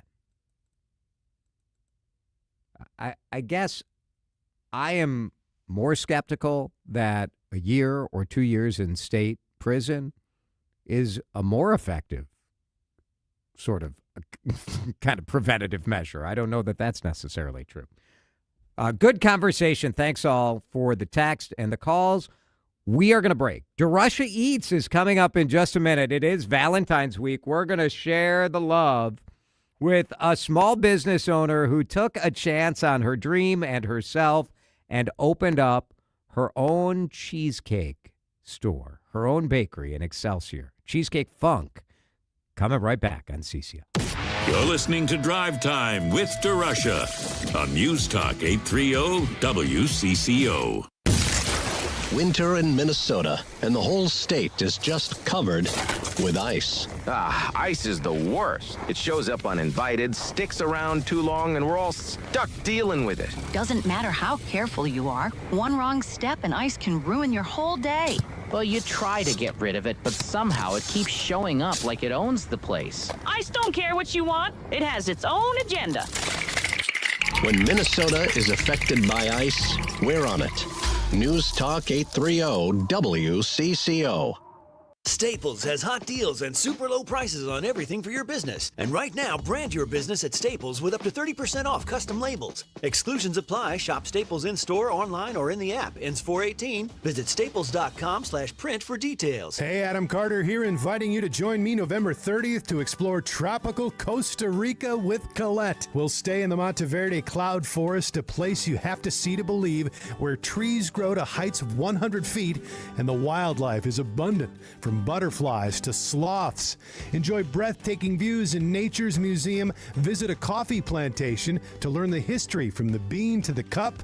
Plus, relax in a resort on the most beautiful beach of Guanacaste. This and so much more. Colette handles all the details: flights, meals, hotels, and local experiences. Your only job is to have the time of your life. Do not miss out.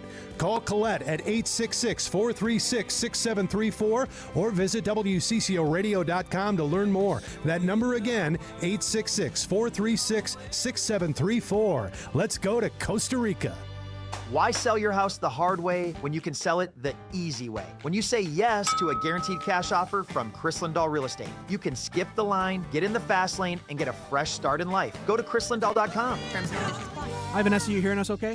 I can. Resolution or not. Loud and clear, thanks so much. We're talking about a life plan. You bet. We'll be with you here in just a couple of minutes. Okay, sounds good. Your stuff. Thank you. I know you don't like to think about what might happen if something happened to you, if you became incapacitated or even worse. But you know what? You got to do it. If you don't have that will or living trust or a power of attorney or a healthcare directive, consider this your swift kick in the pants to get it done. And when it comes to estate planning, I recommend my dear friend, Matt Gutman. Matt has helped me so many times. I'm talking medical powers of attorney, plans for the kids when they go off to college, and his full estate plan for me and for Mark. He's done it for my family. He can do it for you too. He and his partner, Jamie Reff Wagner, will do an incredible job for you, and you will be happy it's done. Call Gutman Law today, 612-895-1616. GutmanLaw.com, 612-895-1616. GutmanLaw.com. Peace of mind today for tomorrow. Jordana here. The 2026 Educational Forum will kick off Best Prep's 50th anniversary year. Nationally acclaimed author and financial literacy expert John Hope Bryant is the keynote speaker. Join me at this event on February 11th at the Minneapolis Convention Center. A special thank you to our presenting sponsor, ECMC Group. And thank you to Affiance Financial, Arby's Foundation, Charles Schwab Foundation, Ecolab, Target Travelers, and U.S. Bank. For tickets and sponsorship, visit bestprep.org. I'll see you there. At Advent, we help sleep apnea sufferers avoid the CPAP machine by getting your nose and throat working with our unique Advent approach that you won't find elsewhere.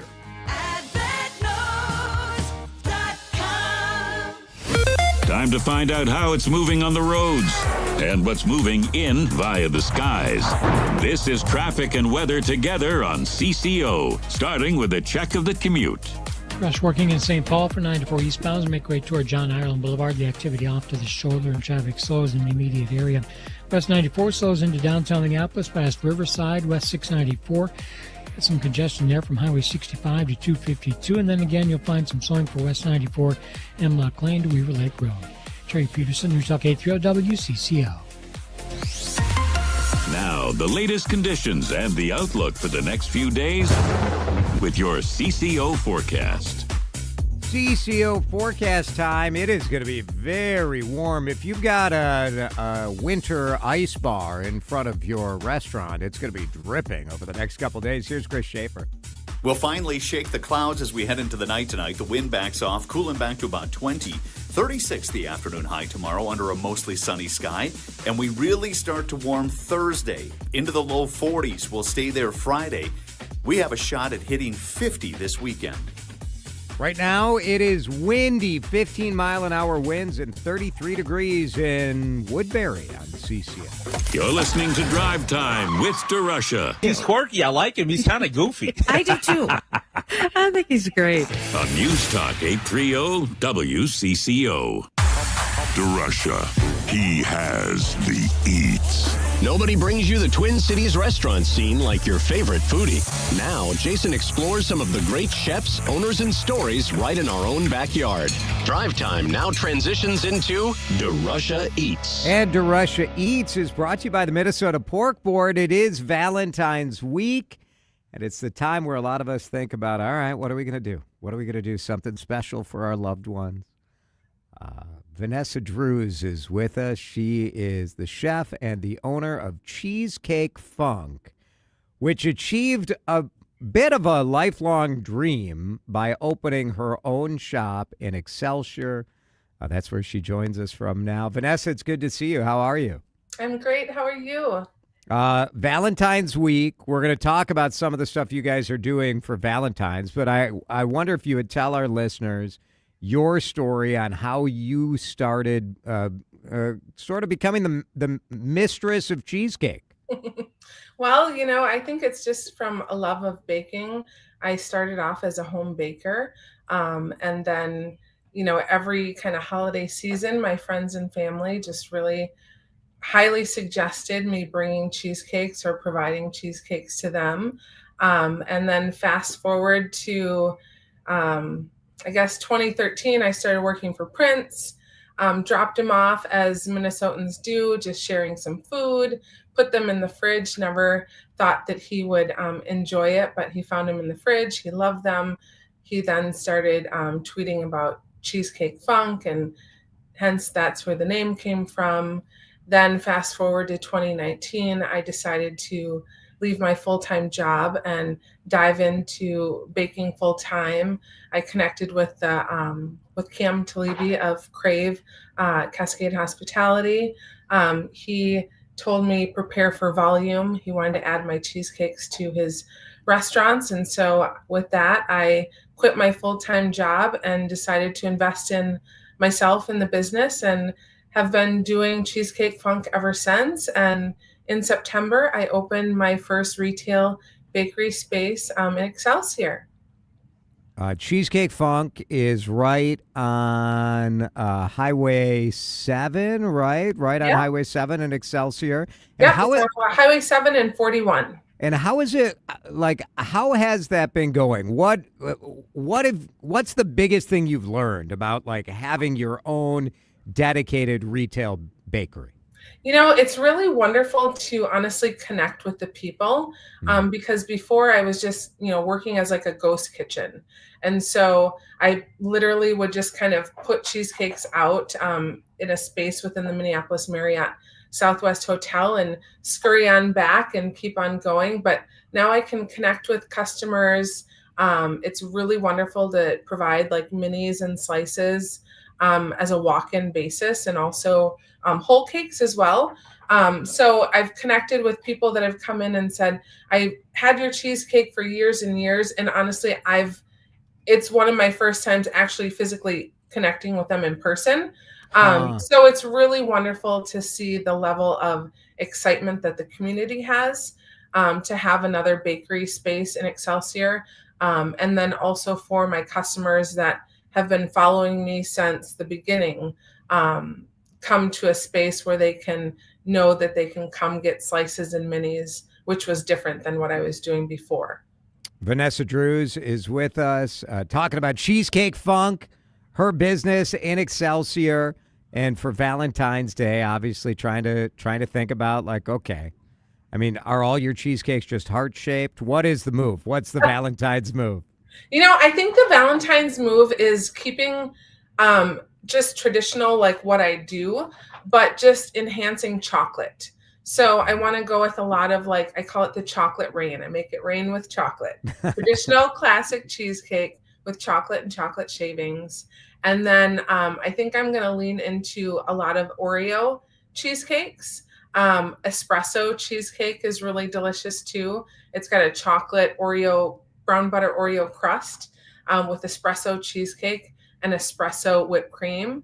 So yeah, just leaning into the chocolate. But then in addition, also having all of the other flavors that are not chocolate in stock, so that it kind of fits everybody's palate. I mean, I think, is there anything more romantic than kind of feeding cheesecake to that special someone? I don't know. I'm not sure. I read today that in the New York Times cooking section, Vanessa, they said the most romantic thing you can do for your partner on Valentine's Day is the dishes. Is that where are you on that? Is that the most romantic thing you can do? I would imagine, having that extra hand would be really helpful, especially I think if you're in a partnership situation, if one person cooks and the other one does the dishes, I think that's really ideal. So I'd agree with that. It's pretty romantic, I guess.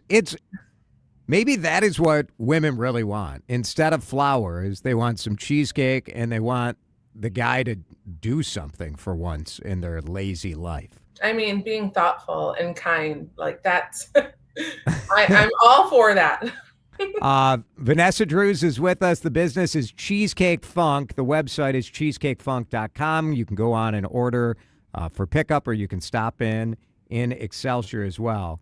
You left your legal career, it's been 6.5 years or so, almost 7 years? Yeah. There are a lot of people listening, I think, who have that sort of moment where you're like, you have a dream, but you're not sure you can go all in. You can fully commit. You can quit.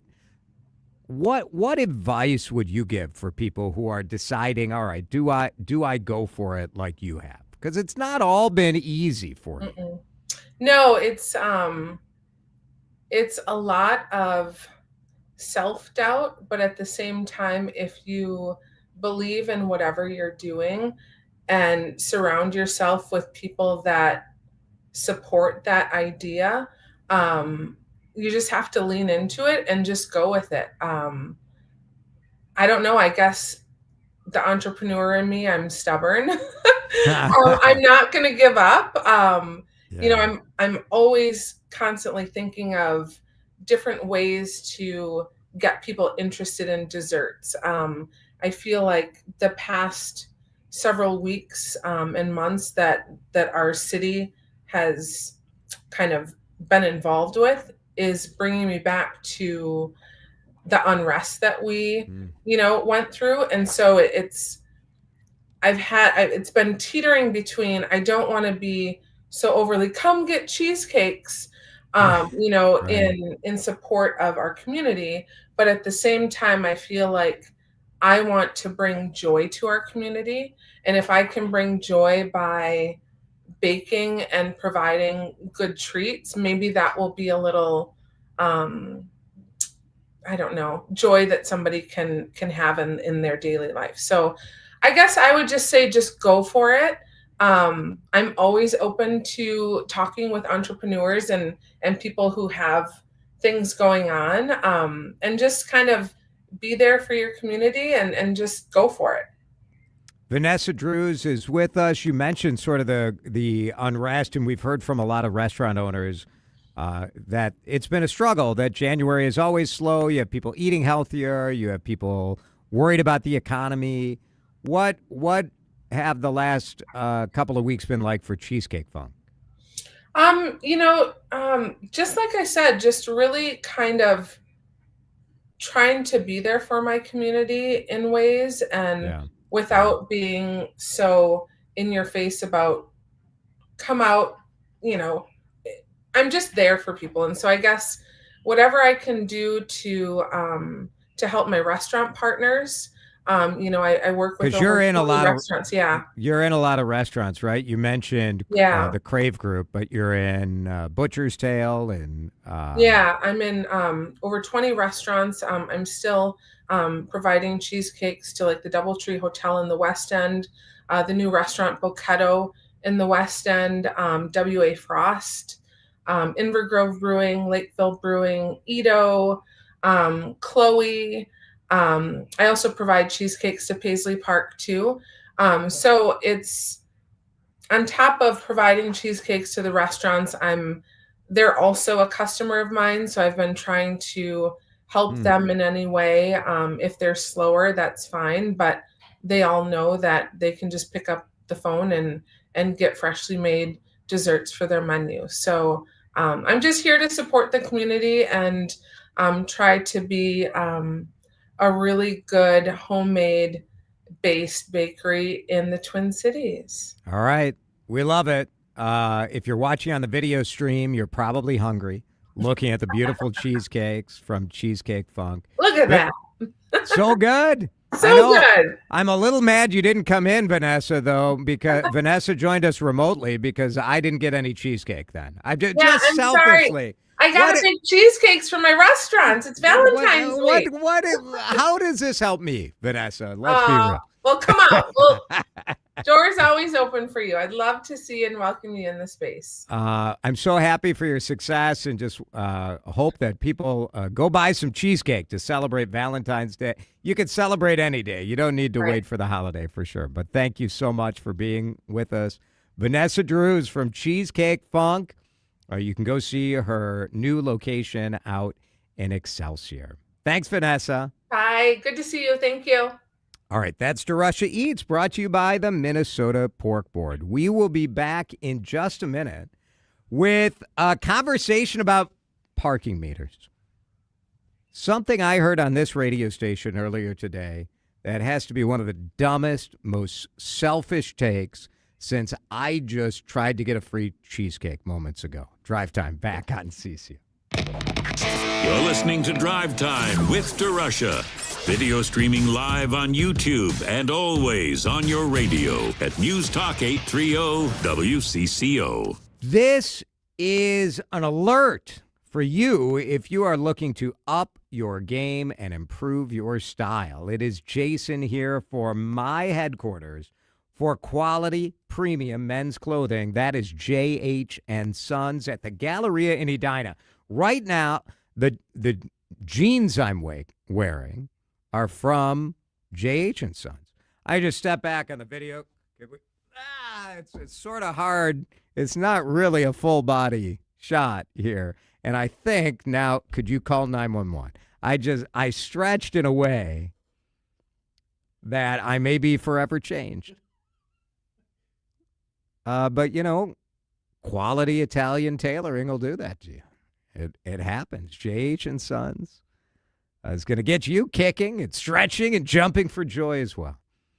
The staff there is the game changer. People ask me about my clothing, where I get it, because, frankly, look at me. Honestly, JH and Sons has the best people in the Twin Cities. My guy, Kevin, and his team will connect you with the greatest fabrics, the greatest colors, in style, clothing that is stylish but also timeless. It's a delicate balance, right? Like, I want to be on trend, but I don't want to be trendy. And they know how to thread that needle for you. Speaking of threading the needle, they got a tailor right on site. How about that? Go see my guys. JH and Sons is at the Galleria. You can sign up for their email list as well. And it gives you a sense of the vibe of the store, which is premium luxury beauty. JHandsons.com. Hey, Twins fans, it's time for spring training at Fort Myers. Cheer on your favorite team at Hammond Stadium within the Lee Health Sports Complex. Then explore our islands, beaches, and neighborhoods between games. Sink your toes into white sand. Discover lush nature preserves filled with wildlife. And dine on fresh Gulf seafood. Turning your love for baseball into a relaxing vacation just feels right. Start planning at visitfortmyers.com. My brother-in-law died suddenly, and now my sister and her kids have to sell their home. That's why I told my husband we could not put off getting life insurance any longer. An agent offered us a 10-year, $500,000 policy for nearly $40 a month. Then we called SelectQuote. SelectQuote found us identical coverage for only $18 a month, a savings of nearly $300 a year. Whether you need a $100,000 policy or a $10 million policy, SelectQuote could save you more than 50% on term life insurance. In a hurry? Don't worry. With SelectQuote, you can get up to $2 million in instant, affordable, same-day coverage with no medical exam. Call SelectQuote at 1-800-637-9116. That's 1-800-637-9116. Or go to SelectQuote.com. That's 1-800-637-9116. Full details on example policies at SelectQuote.com/commercials. This is the story of the one. As an HVAC technician, he and his digital multimeter are in high demand. So when a noisy office HVAC turns out to be a failing blower motor, he doesn't break a sweat. With Grainger's easy-to-use website and product information, he selects the product he needs to keep everything humming right along. Call 1-800-GRAINGER, click Grainger.com, or just stop by. Grainger, for the ones who get it done. It all comes down to this, folks. Yep, the entire season is on the line. But my throat has officially thrown in the towel. Sounds like you need Vicks VapoCool drops. They're max strength and vaporize sore throat pain. Whoa! These VapoCool drops hit fast. Speaking of fast, did you just see that play? Yeah, he vaporized that ball. That pun should have come with a penalty. Vaporize sore throat pain with Vicks VapoCool drops. Use as directed. Time to find out how it's moving on the roads and what's moving in via the skies. This is traffic and weather together on CCO, starting with a check of the commute. Things are slow for the crosstown both directions as you make way between Highway 100 and Cedar Avenue. 494 northbound near Carver Avenue. Crash off to the right side, and that's southeast corner of the Metro. Things are slow as you come up from Highway 61. Jerry Peterson, News Talk 830 WCCO. Now, the latest conditions and the outlook for the next few days with your CCO forecast. All right, tonight we get down to 20 degrees. 20 degrees tonight, and then it's just going to be melting weather. Car wash lines are going to be out of control. Tomorrow, 36, Thursday, 41. Close to 50 by the weekend. Right now, it's kind of windy. 15-mile-an-hour winds. 33 in Brooklyn Park on CCO. Your daily detour into sharper conversation. Drive Time with DeRusha on News Talk 830 WCCO. So today I went to a luncheon at the University of Minnesota, and I parked on the street, and I went on the City of Minneapolis parking app, and I paid for the meter. Now, many of my coworkers would say I'm a fool for paying for a parking meter because no one's enforcing the parking laws, and so you can just roll the dice. You don't have to pay for it. And in fact, Adam Carter, who I'm told hosts a show from 9 to noon here. Noted cheapskate. Adam Carter today took this reporting that was in Axios, and Axios said that the city of St. Paul is cracking down on parking meter cheaters. In 2024, they collected only $3.6 million from meters and fines, which some of this is like people are showing up less to work or visiting downtown less. But some of it is the fact that nobody's enforcing it. They don't have enough people. They don't have enough people. So Adam's solution to this was free parking. Just take away all the money. Perfect. Just makes no sense. And so I was thinking about this. I'm like, why would a bunch of WCCO radio employees be so obsessed with free parking? Why could that possibly be? It's because the cheap bastards who work at this radio station make a sport out of avoiding paying for parking. And they certainly aren't paying for the meter. The producer of Chad's show, Dave Harrigan, parks 1 mile away from the station. I think he has like sled dogs and stuff. Which, fine, like he's being legal. Now, there are other producers who I won't name, but there are other producers who spend a fair amount of their shift looking out the window behind me to see if there's a ticket on their car. Not me. You pay for parking. I do. This show is a law-abiding show. I believe in Minneapolis. Now, if you made parking meters free, the only people who would be parking in those meters would be the ding-dongs who work at this radio station. So no one would ever be able to come downtown for a meeting or lunch or whatever. Idiotic. Now, if you want to talk about parking at night, should we make parking at city-owned ramps free so people come down and eat? Sure, like that's fine. But be serious. When you hear someone on this radio station saying they want for something to be free, they're not thinking about you. They're thinking about them. Chad back here with you on CCO. I want to talk insurance and the group I have trusted for 30 years. Not just me, my father, my boys. We have been with Amber Scholl and Associates the entire time. They are with American Family, and trust is the right word. When something awful happens with your business or your home or your car, you need people who are available. You need individuals who have a team, and they've handled every situation. Amber and her team have done that. Let's be honest. Insurance rates are complicated. You need someone who knows this business in all ways, and I wouldn't be with Amber for 30 years unless I totally believed in her. Call today, 651-738-4811, and tell me you heard this spot from Chad on CCO. Italian subs for your finance team at Chicago. Easy Cater. Burritos for your call center crew in Plano. Easy Cater. Bagels for your sales reps meeting clients in Charlotte. Easy Cater. Hot chicken sandwiches for your third shift warehouse workers in Memphis. Easy Cater. Your teams may be spread out across the country, but you've got one platform to feed them all, whenever and wherever they work, with food they love from favorite restaurants. Easy Cater. Food for the workplace, all in one place. Order now at easycater.com.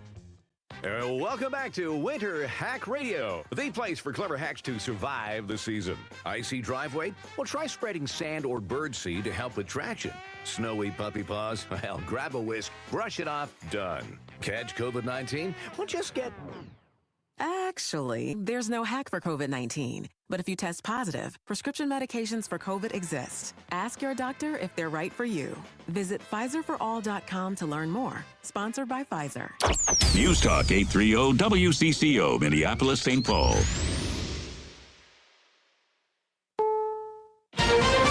This is CBS News on the Hour, your home for original reporting. I'm Stacey Lynn. It's been over a week since Nancy Guthrie went missing, and now the FBI's released surveillance video of a person on her front porch. CBS's Elizabeth Cook describes what is seen. You can see a person approach their front door and then cover the camera with a gloved hand. That person is also wearing a zip-up jacket and a backpack with a mask leaving the eyes and mouth visible.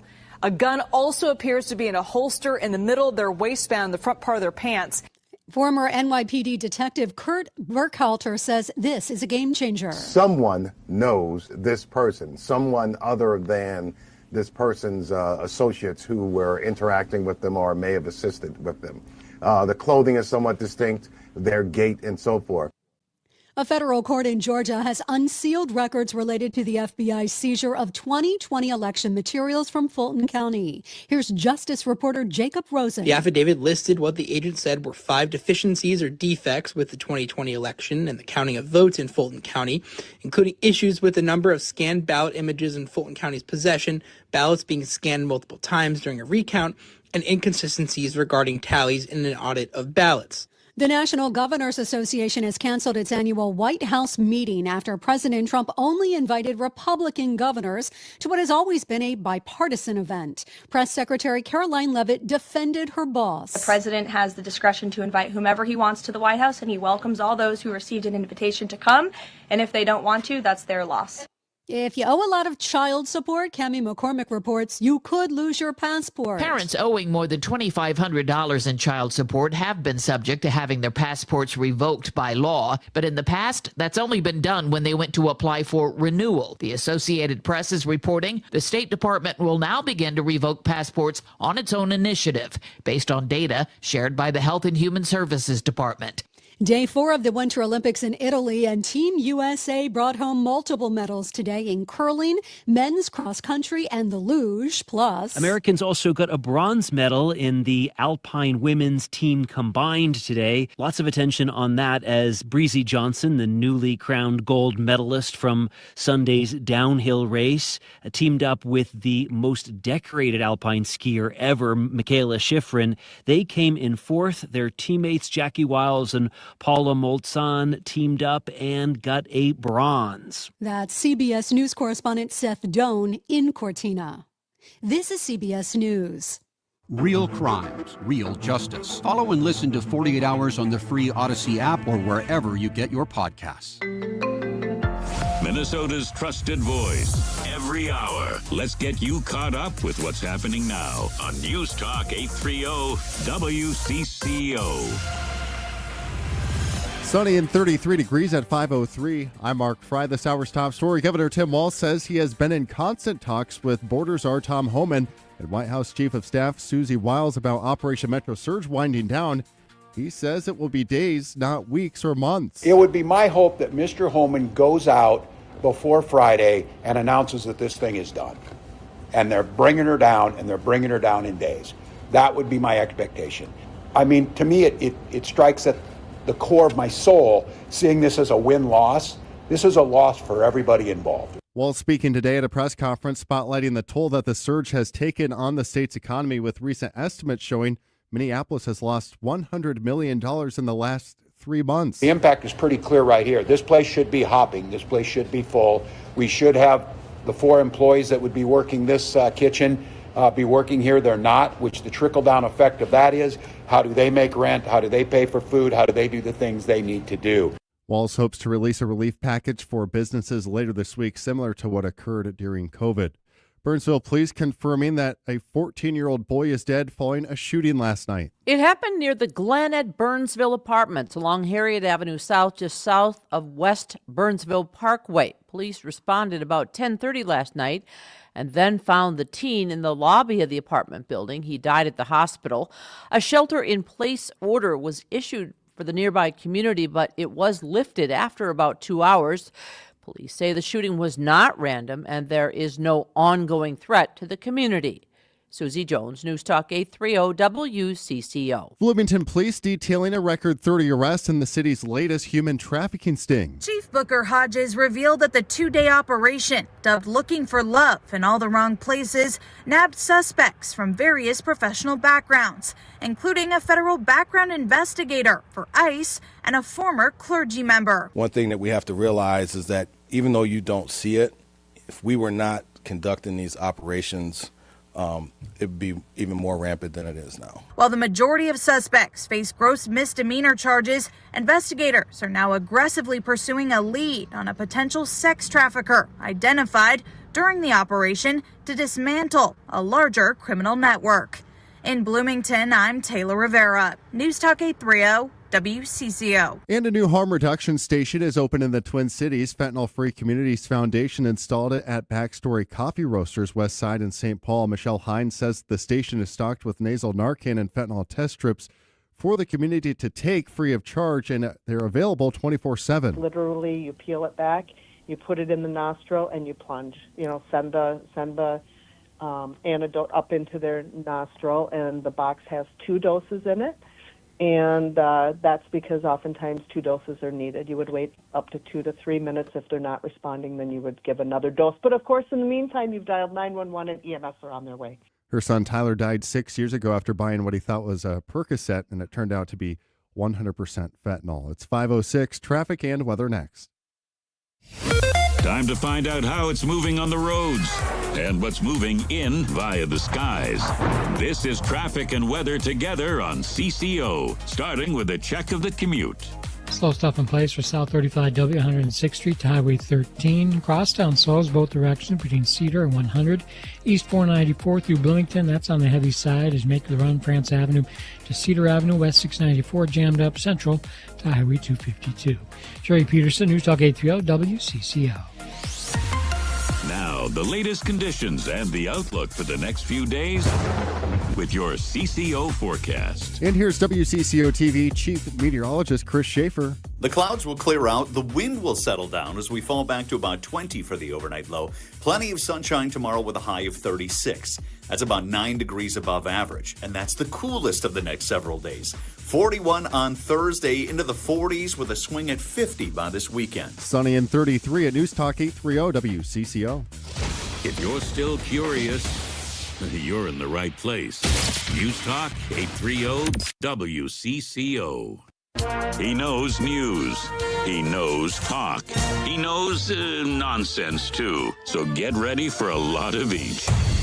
This is Drive Time with DeRusha. Once again, here's Jason DeRusha. All right, hour 3 of Drive Time with DeRusha. In effect, it's Jason with you. Hope you're having a good day. This warm weather is a little, it's a little unsettling. Now shut up and drive. Mostly because Dan and I are going to be in Fort Myers, Florida next week, and I would like all of you to be miserable. That is, I think, all of us want that when we go on vacation. No, we're not going on vacation. Let me just stop right there. We'll be doing our usual show. Be working very hard. So much work. Have you bought the sunscreen yet? Oh, yeah. Well, you know, I wear sunscreen every day. That's true, you do. Yeah, got to protect this beautiful skin.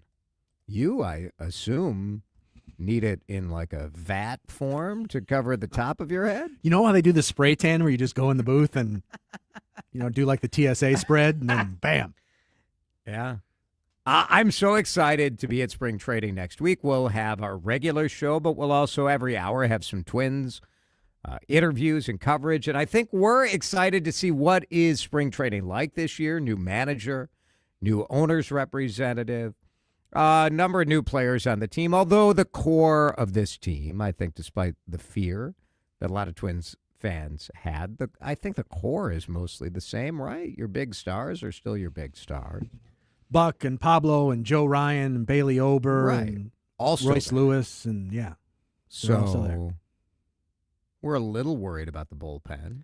There's some concern there, and your depth, especially like in the middle infield, is a little sketchy at this point. Sketchy. Although again, we've seen it when we've been down there before. They've swung trades while we're there. Seems to be the move now, the way that baseball works. There still could be some moves to come. But. And you'll remember that the owner representative for the Minnesota Twins was on our show when he said the ill-fated phrase, right-sizing the payroll. And so who knows what we're going to get we're going to get his brother to say, right? Will he be down there? Have you found out yet? Is he going to be on with us next week? We have not confirmed that as of yet. Okay. We're hoping. Efforting? Would you say efforting? He certainly seemed open to talk to the media so far, so we're hoping he'll be there and all right. We'll get a chance to talk with him. Yeah.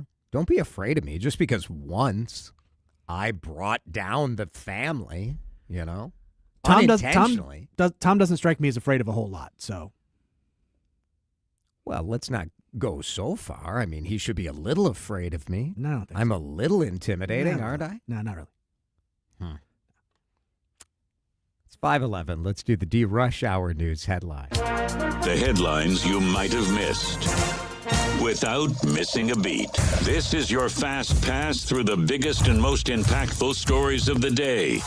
Welcome to the DeRUSH Hour Headlines, starting with the lead. Is it wishful thinking? Is it a realistic expectation? A surprising statement from the governor of Minnesota, Tim Walz, who said that we are close to the end of Operation Metro Surge. I spoke with Tom Homan yesterday. I spoke with Susie Wiles, the President Chief of Staff, this morning. We're very much in a trust but verify mode, but it's my expectation, and we will hear more from them, I think, in the next day or so, that we are talking days, not weeks and months of this occupation. Days, not weeks and months. The governor saying that he expected essentially an announcement by Friday. Now, I have so many questions about all of these announcements. It was last week that Tom Homan said that they were going to get about 700 federal officers out of Minnesota. When was Tom Homan deployed here? Like a couple of weeks ago? He's been here for maybe 3 weeks? Only two? It's been pretty fast. Last week, the announcement was that 700 federal officers would be leaving Minnesota. We never really, it's not like we ever got a fully accounted number of how many of these agents were in the Twin Cities. You certainly, in some communities, have felt it. Over the last week or so after that announcement of the withdrawal, I would say you saw less of the aggressive action happening in the streets of Minneapolis and of St. Paul, but it certainly was still happening. There is ICE enforcement today, a high-profile ICE detainment happening in the lobby at the Hennepin County Government Center at the courthouse. And so this is still going on. Many of our suburbs, you've had lots of reports of activity around school, bus stops, and subdivisions. My Maple Grove home neighborhood has had a couple of different reports of ICE agents staging and watching. So the activity is still happening. What would the announcement look like? Well, the governor indicating maybe we'll see a word of a further drawdown this week and maybe results by next week. Target has a new CEO, and today an announcement of a shakeup to the leadership team. Let's check out this awesome new Target Bullseye toy section. Look at how awesome this is. Yeah. You know, this always happens. When there's a new boss, you sort of need your own team. And CEO Michael Fidelki, you know, this is always interesting to me, right? Because when you get sort of invited to depart a big shot job like being the, chief of merchandise, or like Jill Sando, the chief merchandising officer. She's been there since 1997. She's retiring. Rick Gomez is a 13-year Target veteran. He, from my read of this, just was told, thanks for your service. We wish you well on your future endeavors. All of these officers, all of these names, sort of crack me up, right? Kara Sylvester was the chief guest experience officer. She becomes the chief merchandising officer. Dan, I've been thinking about our show, and I feel like we could use a chief listener experience officer. Ooh, I like that. Could I be the chief supervising production engineer coordinator? All of these titles always make me think of one of my favorite stories about my father, who worked for a company called Shock Graphics for his entire life. My mom's dad told him that he couldn't keep working at a gas station if he was going to marry his daughter. And so my dad got a job sweeping the floors at Shock Graphics and rose up the ranks and became he was in a position where he had the opportunity to choose his own title. And so my dad chose to be the assistant technical director at Shock Incorporated. And the reason he picked that title was if somebody had a problem with something he was doing, he said that he would take it up with the technical director, of which there was no such person. That's brilliant. It is sort of astonishing that my father had a son with an ego the size that I have, but it's possible that he just had a lot of ego left on the table, and it always transmitted to me. It is one of my favorite stories about my dad, who spent much of our childhood driving us around suburban Chicago looking at exterior brick on buildings because he was trying to select which hue of brick to use for one of their printing plants.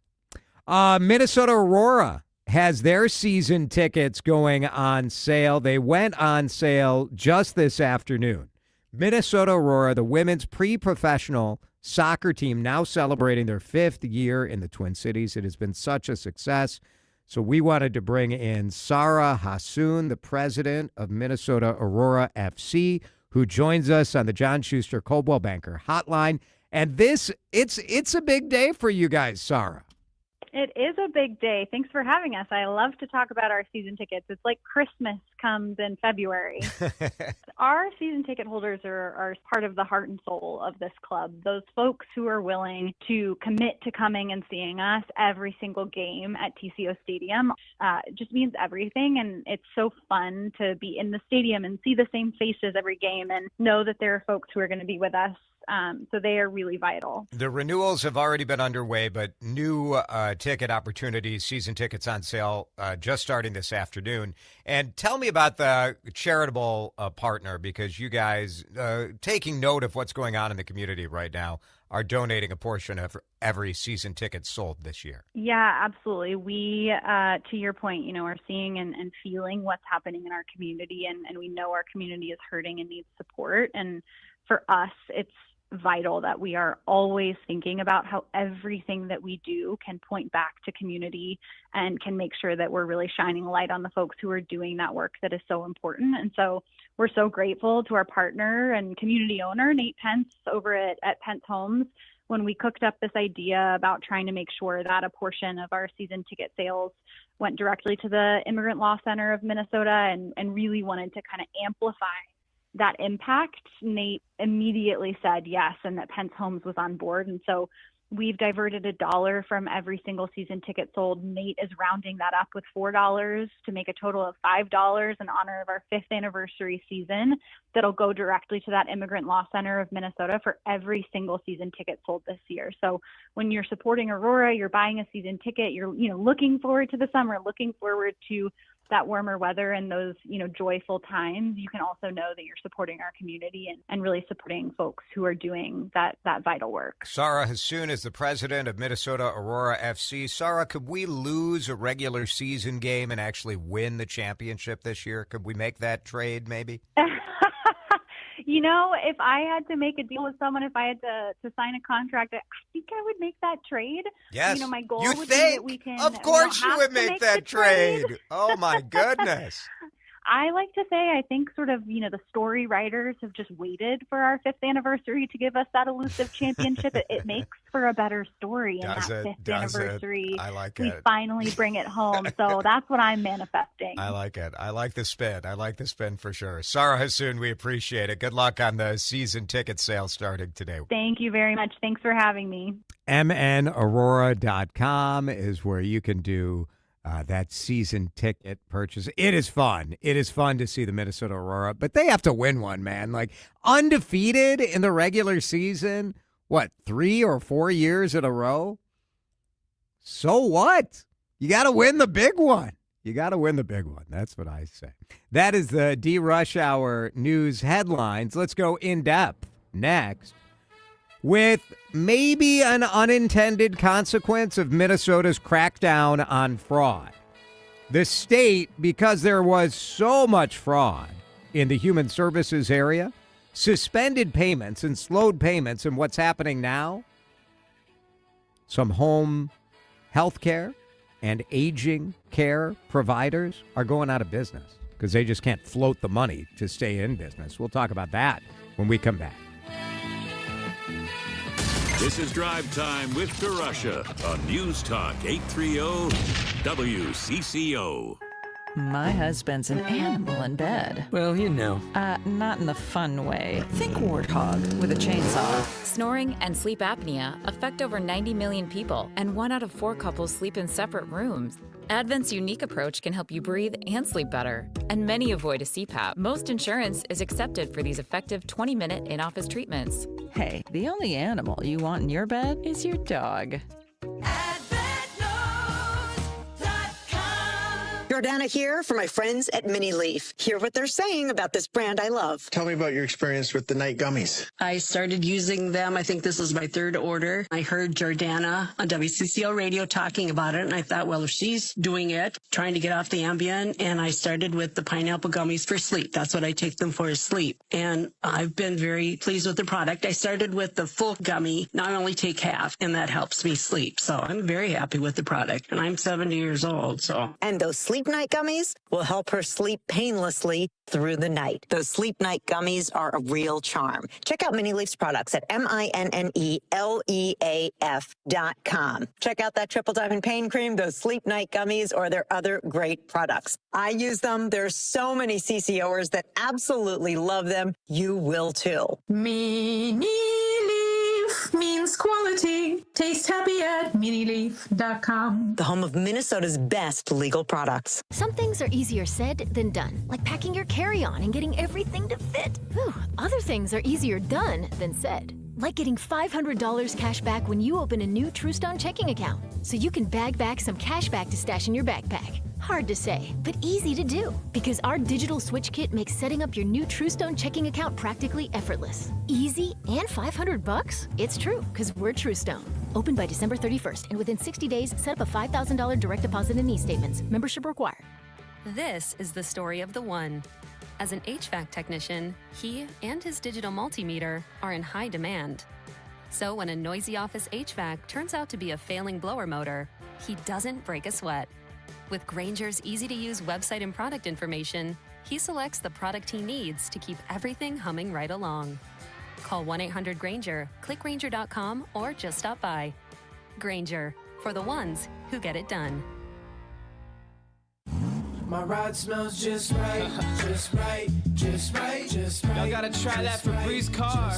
Just right, just right, just right. Yeah. La la la la la.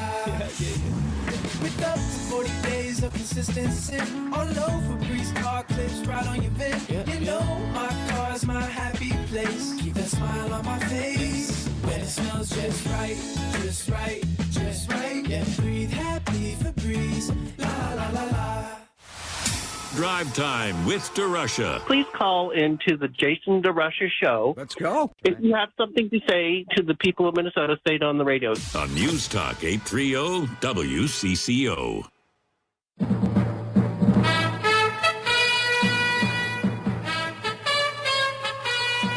DeRUSH Hour News Headlines, going in depth now with some of the fallout of the reaction to fraud in Minnesota. We all want more accountability. We want more auditing. We want more trust that our tax dollars are going to where they should be going. But there has been a lot of discussion over the last couple weeks that the efforts to rein in fraud are getting people who are doing things the right way and agencies who are doing things the right way caught up in the middle. We bring in Kathy Messerly, the executive director of the Minnesota Home Care Association, on the John Schuster Coldwell Banker Hotline to give some insight as to what's going on with her members in her group. Kathy, thanks for being here. Thank you for having me, Jason. Obviously, we know that our population is aging. We have more mental health concerns. We know there are lots of agencies out there who are doing the right thing. Tell me how you're hearing stories of people who are getting kind of caught up in some of the reaction to fraud that we've had in Minnesota. Sure. I want to start by saying that the Minnesota Home Care Association stands firmly behind the efforts to detect and eliminate fraud within the Medicaid program. As you said, that is so important. At the same time, access to the needed and legitimate services must be protected, and that's where the challenge has come in. So CMS data, just to set the stage, shows that Minnesota's Medicaid fraud error rate is just over 2.1% compared to a national average of 6.1%. Despite the strong performance, CMS has come in with current broad-based actions that are producing unintended consequences. So their timelines have been incredibly tight. They've had unrealistic expectations that have been imposed upon our DHS, so Department of Human Services, unlike the Homeland Security, and that's now impacting the access to care at home. There was a prepayment program that rolled out in December, but the urgency of that and the strict timelines that were given meant that some high-quality compliant agencies were going weeks without funding. And so they're not getting funding because many of these programs have been frozen, or there's more. That's why they're not getting funding?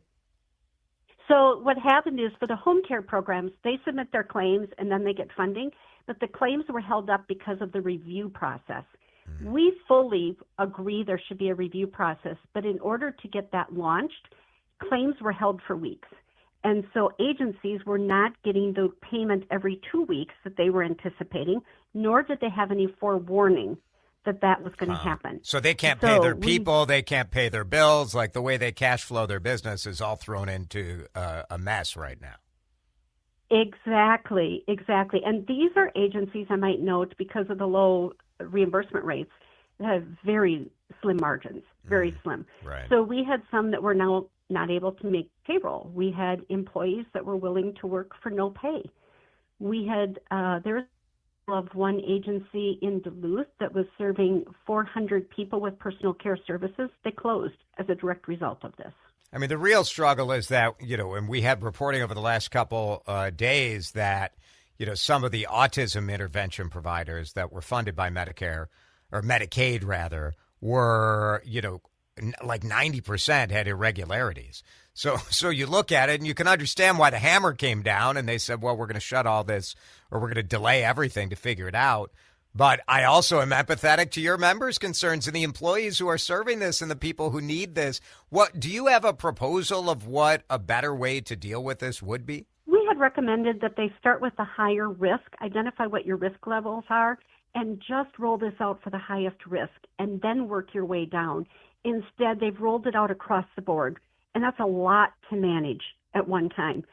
There's a revalidation process that checks on every Medicaid provider. It's usually done about every 3 years. I think they were a bit behind because of COVID. But now CMS has ordered that all 5,800 providers are revalidated by the end of May. Typically, that process takes probably 6 to 12 months per agency. Yeah.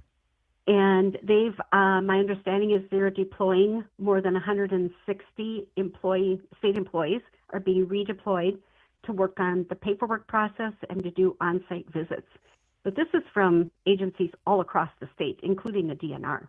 Yeah, just a mess for sure. Well, we just understanding that it's a problem and a challenge as the session gets started is useful, I think, for our listeners. So, Kathy Messerly, we appreciate you explaining it, and we appreciate your time today. Thank you very much for having me, and we certainly want to continue to focus on high quality and our integrity values. Very good. Kathy, thank you. They are struggling with the state delay, but also UCare. UCare closing up, that was another revenue stream for all sorts of companies. There are some that, drive Minnesotans to medical appointments, others assist disabled adults. So trying to figure out how do you make sure there's no fraud. It's difficult. It's like you're trying to stop this fire while it's raging. And so do you just throw water on everything in the whole area, or do you just focus it? I don't know. But there is collateral damage out there right now. We're going to break in a minute. It is time for our monthly visit from Internet genius Greg Swan. We're going to talk Super Bowl. And we're also going to talk about a very beautiful effort that Greg helped lead. If you saw that SOS, the human SOS, out on a frozen lake, you saw some of Greg's work. So we'll talk about that when we come back. This is Drive Time with DeRusha on News Talk 830 WCCO. Time now for today's Spotlight on Tech, sponsored by Ethos. Apple launched an updated version of the AirTag, giving the new device much more range. The company says the new AirTag is powered by Apple's new ultra-wideband chip, which is also in the iPhone 17 and Watch Series 11, and gives the new AirTag 50% more range in finding items compared to the previous model. The chime is also 50% louder on the new AirTag. I'm Jason Brooks.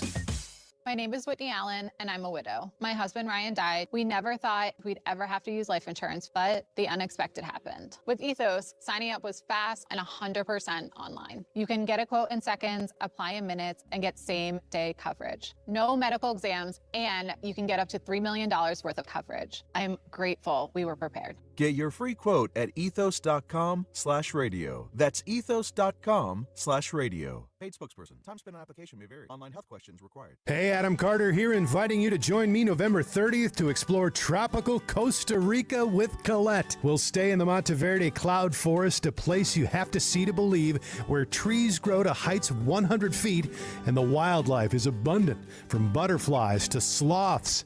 Enjoy breathtaking views in Nature's Museum. Visit a coffee plantation to learn the history from the bean to the cup. Plus, relax in a resort on the most beautiful beach of Guanacaste. This and so much more. Colette handles all the details: flights, meals, hotels, and local experiences. Your only job is to have the time of your life. Do not miss out. Call Colette at 866-436-6734 or visit WCCOradio.com to learn more. That number again, 866-436-6734. Let's go to Costa Rica. This is the story of the one. As the purchasing manager at a manufacturing plant, she knows the only thing more important than having the right safety gear is having it there when you need it. That's why she partners with Grainger for auto reordering, so her team members can count on her to have cut-resistant gloves on hand, and each shift can run safely and efficiently. Call 1-800-GRAINGER, click Grainger.com, or just stop by. Grainger, for the ones who get it done. At Target, we're unlocking all the feels this Valentine's Day. It's the perfect time to spread extra love and spoil everyone on your list with unforgettable gifts. First, give a cuddle-worthy surprise with the cutest plush toys, or get party ready and treat yourself to stylish women's dresses you'll heart. Both 20% off. Then dive into the ultimate cozy celebration with your faves with 30% off select women's pajamas. There's something sweet for all your special someones, even you. Find Valentine's Day gifts for everyone at Target. Time to find out how it's moving on the roads and what's moving in via the skies. This is traffic and weather together on CCO, starting with a check of the commute. Slowdowns continue west 694 Central to Highway 252. The crosstown's still a bit busy right now as you make it between 100 and Cedar Avenue. 94 eastbound into St. Paul. That's a slow ride as moved between Huron Boulevard and Hamlin Avenue. Jerry Peterson, News Talk 830 WCCO. Get ready to say fins up and relax at Margaritaville Beach Resort at Fort Myers Beach and Compass Hotel in Naples, Florida. Reserve your spot at MargaritavilleResorts.com. Enter promo code WCCO for this exclusive deal. Only available at these 2 Margaritaville locations. Your ultimate getaway awaits.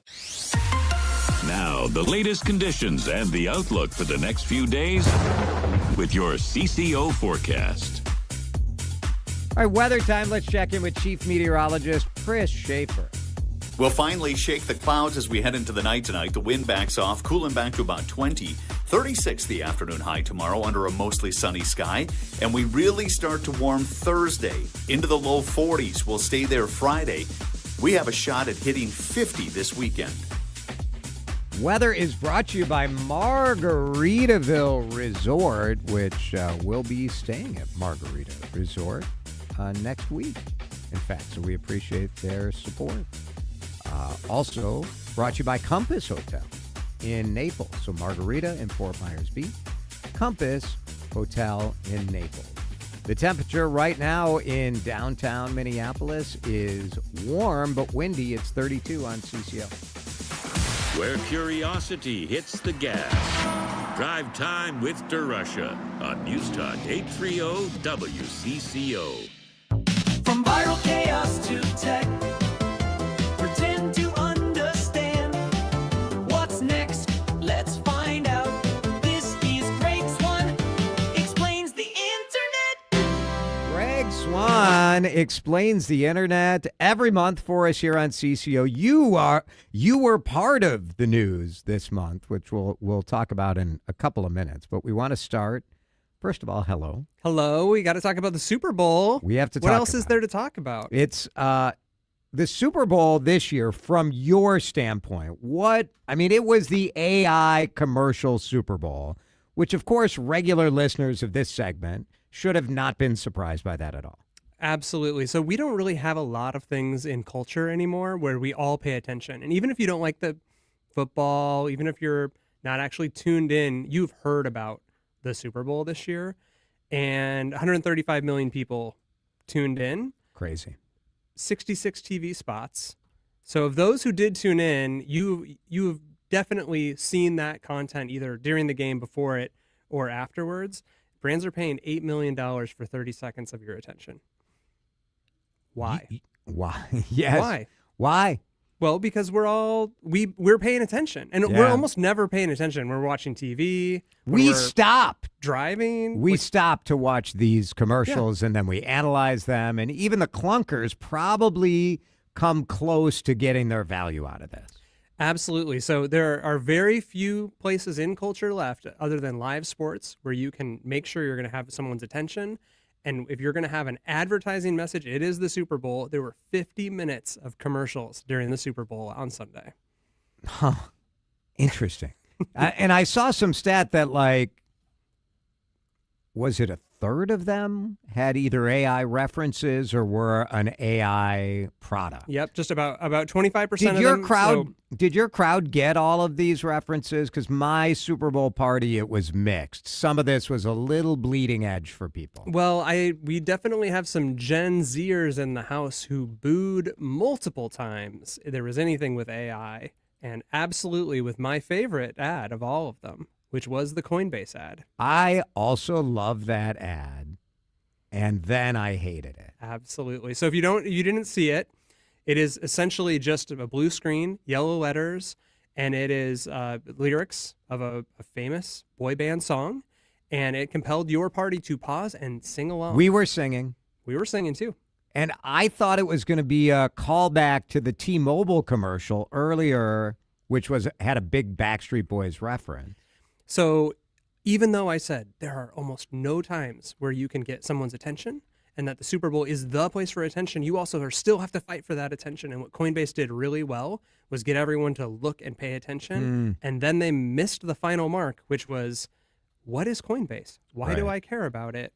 And there's lots of videos on social of people booing at the end. I will tell you, I pulled out my Coinbase account afterwards and looked at it, and it's all down arrows right now. So I didn't feel super great about it either. We were booing also. It was such a good ad, and then it didn't. Yeah. Very, very, very clever. But yeah, lots of different AI ads. I think that the notion, and we've talked about on this segment multiple times, that ads are coming to AI was well on display. Anthropic and Claude had 3 different ads that talked about what happens when you're just in an AI chat and it starts to sell against you. That was really powerful. And I thought those were pretty good, because even if you only a little bit pay attention, you sort of had heard like, oh, ads are coming to, ChatGPT. 100%. And it was really well executed. And in fact, they launched it a week early. And so now all of a sudden, Sam Altman and OpenAI within their ChatGPT product had to come out on the defensive. And they had a beautiful anthemic ad. Builders telling a really cool human story, resolving with their codex problem. Also, that's really technical. And I don't think that normal people necessarily knew what that was. Do you think these ads, were they money well spent? I mean, again, I do think that people who are into AI are really into it, and most people have like a vague sort of awareness of it. But like, I don't know that most people know what Claude is or know what. There was another one where it like had the symbol of it on a laptop. I've already forgotten what the name of the company is. So, but I'm like, what is this? What? And I didn't care enough to go look. You know what I mean? I do. And so why do brands spend advertising? Why do they do sponsorship? It's to sell things. And GoPuff came out with some really interesting data. So GoPuff is a service that you can order snacks delivered to your house. And in the 1 hour after each of their spots aired, they tracked which brands actually sold stuff. Oh. Kinder Bueno, 100% lift in sales. Nerds, 95% lift in sales. You might have thought in your household, like, I don't know if I'm this Nerds ad, the Dunkin' Donuts ad, maybe that didn't appeal to you. 56% increase in sales within 1 hour of that ad running. Interesting. So that's actual That's real results. dollars Yeah. within one platform. That's not even saying raising an awareness over time. And our client, Sprout Social, also does a lot of data on the social media side of what are people talking about in social. They found the top 5 brands, Pepsi, Apple Music, because of the halftime show, yeah. Budweiser, Xfinity, Levi's. People, again, are watching the spots. They are watching the football. They also have their phone out. Yeah. And they're talking I on have my social. phone out. I liked the Levi's ad because there was something that was satisfying and made me smile about the fact that you saw that red tab and you knew right away. I'm like, Levi's. And you're like, Absolutely. that is pretty magical. That's the power of brand. Right. And then our local Fallon ad agency, I used to work there. They helped produce the Novartis Relax Your Tight End spot. So good. That is essentially telling the story that you no longer need a physical digital test to check for prostate cancer. There is a blood test. And told in a very creative way, very Fallon, very creative spirit of Minneapolis story told. And also, if that reached even a fraction of the target audience for prostate cancer screening, they literally saved lives on Sunday. Let's sell some liquid Mountain Death water. That's fun. But we're talking like a real use of human attention to help impact humans in a really cool way. It's pretty powerful. Pretty powerful. Absolutely. Greg Swan is with us. Greg Swan explains the internet. He is a big shot at Finn Partners. So working in marketing and advertising and digital and social. Overall, the Super Bowl for you, when you look at the marketing campaigns, obviously we talk about the $8 million to $10 million they spend on the spot. But as someone who used to work in TV, you don't get to just buy a spot. And I was reading that most of that NBC was requiring you could spend $8 million to be in the Super Bowl. And then you also had to spend $8 million on other NBC products. Absolutely. So they got paid twice. They're thinking about Peacock. They're thinking, what are the social media extensions? What are the pop-up experiential extensions? Was it good? Did you think overall it was good? Like, we didn't have a lot of the gimmicks that there was only one QR code ad or a lot of the... I think that, the Mr. Beast spot that was essentially its own puzzle in very Mr. Beast way was rote. I think a lot of things were a little contrived, and overall it was a boring game. It was kind of a boring bowl for advertising this year too. Was it legit boring, or have we gotten so high with our expectations that we want to be blown away? Well, I always say this is the Super Bowl of advertising. And so you invented that statement. That's really TM. good. So the expectations are really high. This is why it's the best of the best are out and thinking of what are we going to do to trade in that share of attention, and then also how do we convert that to sales. Greg Swan is with us. We're going to break, and when we come back, we will talk about the 1,000 people on a frozen lake who created the letters SOS as the sun set over Minneapolis, a striking image that got news coverage all over the world. Greg was a part of this. And I helped. He helped. We'll talk about that when we come back. Drive Time with Greg Swan continues next. You're listening to Drive Time with DeRusha on News Talk 830 WCCO. It's time for Who's the Good Neighbor? The dating game where news, weather, traffic, and attraction go hand in hand. Bachelor number 1. Say it's a snowstorm and your power's out. What do? Bro, I post a shirtless video about it. Hashtag Snowbeast. Bachelor number 2. Describe your dream date. Take out tofu and sprouts, hanging with my cats, and Murder, She Wrote reruns.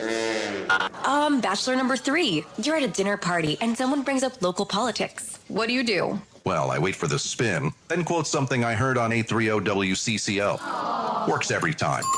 Oh my. She found her match. Find yours when you know what to look for.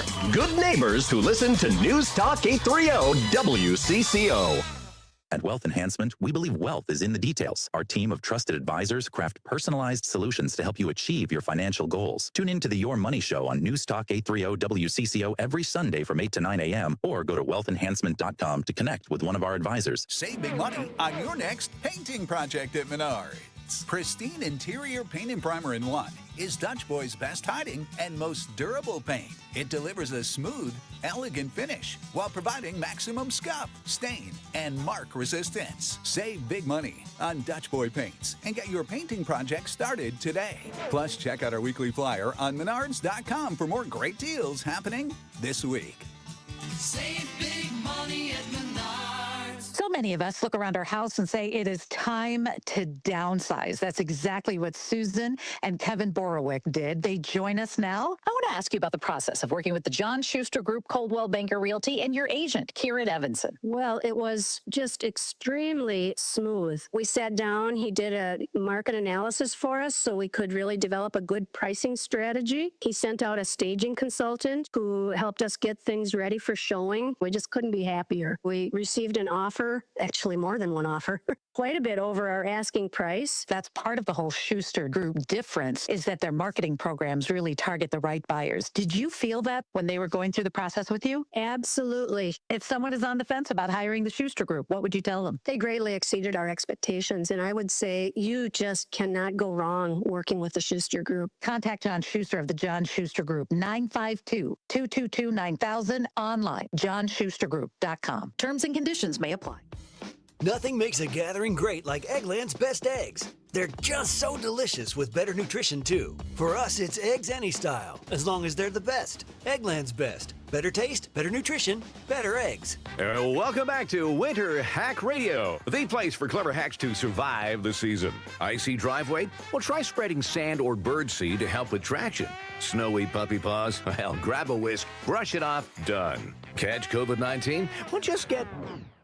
Actually, there's no hack for COVID-19. But if you test positive, prescription medications for COVID exist. Ask your doctor if they're right for you.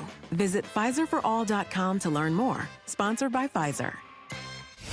Time to find out how it's moving on the roads and what's moving in via the skies. This is traffic and weather together on CCO, starting with a check of the commute. A little bit of congestion traveling east 94, 280 over to Snelling Avenue. 394 is looking good between Minneapolis and Minnetonka. Traveling 694 westbound, you can find things slowing as moved between University and 252. Jerry Peterson, News Talk 830 WCCO. Now, the latest conditions and the outlook for the next few days with your CCO forecast.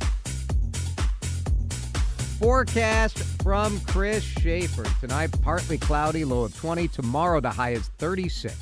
Thursday, 41. By the weekend, maybe 50. Right now, it's still windy out there, 32 on CC. You're listening to Drive Time with DeRusha. Another texter, Jason, quit being such an ass. I will not. I will not. On News Talk 830 WCCO. What's next? Let's find out. This is Greg Swan Explains the Internet. All right, we'll continue our conversation with Greg Swan in a second. But Greg was just telling me about planning a trip, booking a dinner reservation. My guy Dan Cook today had lunch at the Minneapolis Club. A real sort of la-ti-da. Yeah, thanks for inviting me. Oh, wait, that wasn't you. You and Vanita. Here we are working together every day. Wow. He's got access to the swankiest club in downtown Minneapolis. Do I get an invitation? No, Vanita invites me over there. She's a giver. I spend enough time with you. That's probably true. You know. That's probably true. Smash Burger. How was it? It was delicious. Good. It's great. Had a good time. Check out Charlie's. Anybody can go in there, right? Anybody? Well, they let you in there, so anybody can go. See how you are? That's very good. Greg Swan explaining the internet. You were a part of a pretty remarkable moment. This SOS signal from what lake were you guys on? We were on Biddy McCoska. So if you have been around in the Twin Cities in the last month or so. Where it's no secret that things have been really rough, and trying to think of how are we sharing that message externally in ways that can be received by more people than just Minnesotans.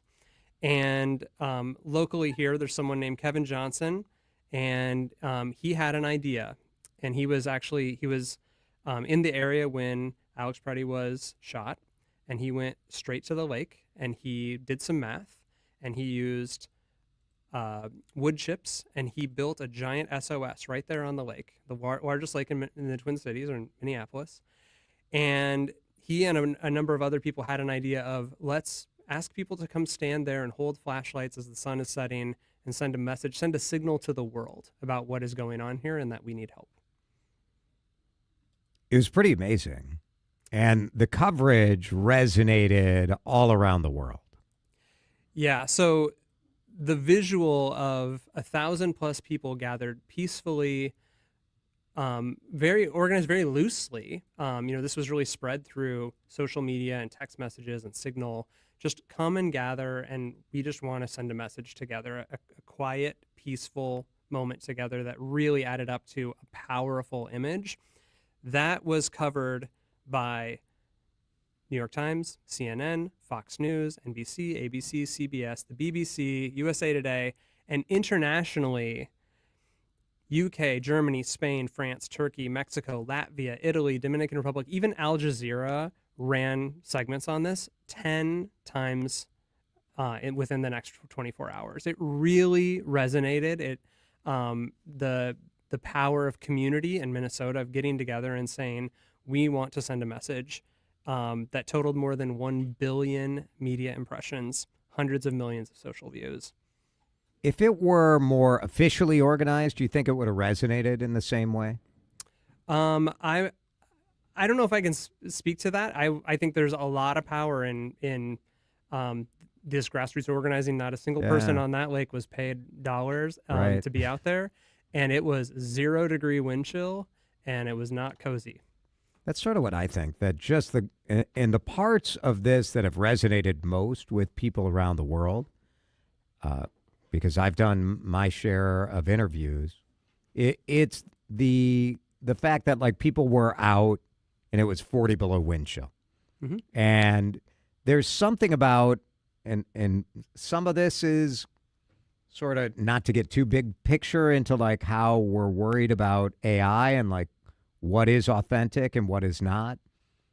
And there's been something sort of very authentic about the reaction of like regular Minnesotans, not the protest class that's always out, although those voices matter too. I'm not dismissing that, but it takes a different meaning when you have just, regular people who are so moved that they go stand on a frozen lake. Yeah, I think Kevin in multiple interviews said, I'm not trying to do something clashy. I just want to begin, and I'm not even sure I have the answers. And he had a really great interview where he said, we have it hard here right now. We're not the only ones that have it hard right here. And I don't have all the answers, but how can we work together to send a message? I thought it was really interesting how Minnesotans have used these digital tools to connect, to share messages. And as an adopted Minnesotan, I've been here almost 20 years now. I know that it gets cold. I know that how we connect in the winter is using digital tools, and being able to convert that potluck group text into something that says, hey, you want to come out to this art project and hold flashlights in the air and see if we can send a message? That's pretty cool. Yeah, it's interesting where you wonder, you're like, oh, are people just going to think like this is... And it would have been fine if it were just for us, I suppose, but it really was a message to the rest of the country, wasn't it? Yeah, and there's a lot of imagery coming out of this market right now that is very violent, and that sends a message that needs to be received, and also sending a message of like, hey, there are real people here and we need help is a really good complimentary message. You wrote in your Substack, which people can subscribe to at gregswan.substack.com. But you wrote about how this SOS couldn't have happened without our digital world and our digital technology. No, it really couldn't. So from public social media, the group chats I mentioned, signal what's been happening, and also digital journalism. It's been really fascinating to see journalists step up, capturing vertical first content. We have our city leaders out sharing social media posts as well. But really, Minnesotans are wired to gather, and we are also wired to use wires to gather.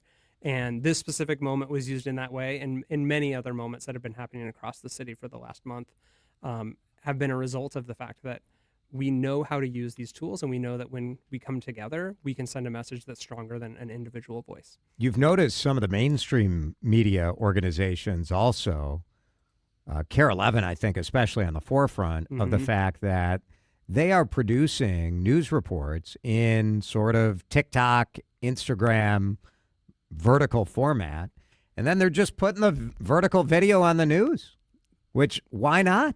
Yeah. Like back in my day, I was doing it twice, to try to do it for the digital audience and then do it the old way for TV. It's pretty interesting how they're sort of taking some of the hints and some of they're following in some ways what regular people have been doing. Absolutely. It turns out that social media thing is the best way to share messages in 2026. It is true. And even when you look at that Nick Shirley video, which I have shared my issues with, it is worth examining why a YouTube video, whether you can go through and analyze whether it was sound or not, but that did break through, and 3 or 4 years of regular journalists reporting on this in the regular way did not. Telling stories in a social first way is the most powerful way to share a message, depending on, and it doesn't matter what your message is. And so in this example, people coming together to share a message that was peaceful, that said, hey, pay attention to us and don't forget about us and we need help. That is pretty dang cool. Pretty cool. The visual didn't hurt either. That's for sure. Greg Swan, we appreciate you always. Make sure you subscribe to Greg at Greg Swan's Substack. Have a great day. See you on the internet. Henry's next. Hi, this is Jill Schlesinger, CBS News business analyst, certified financial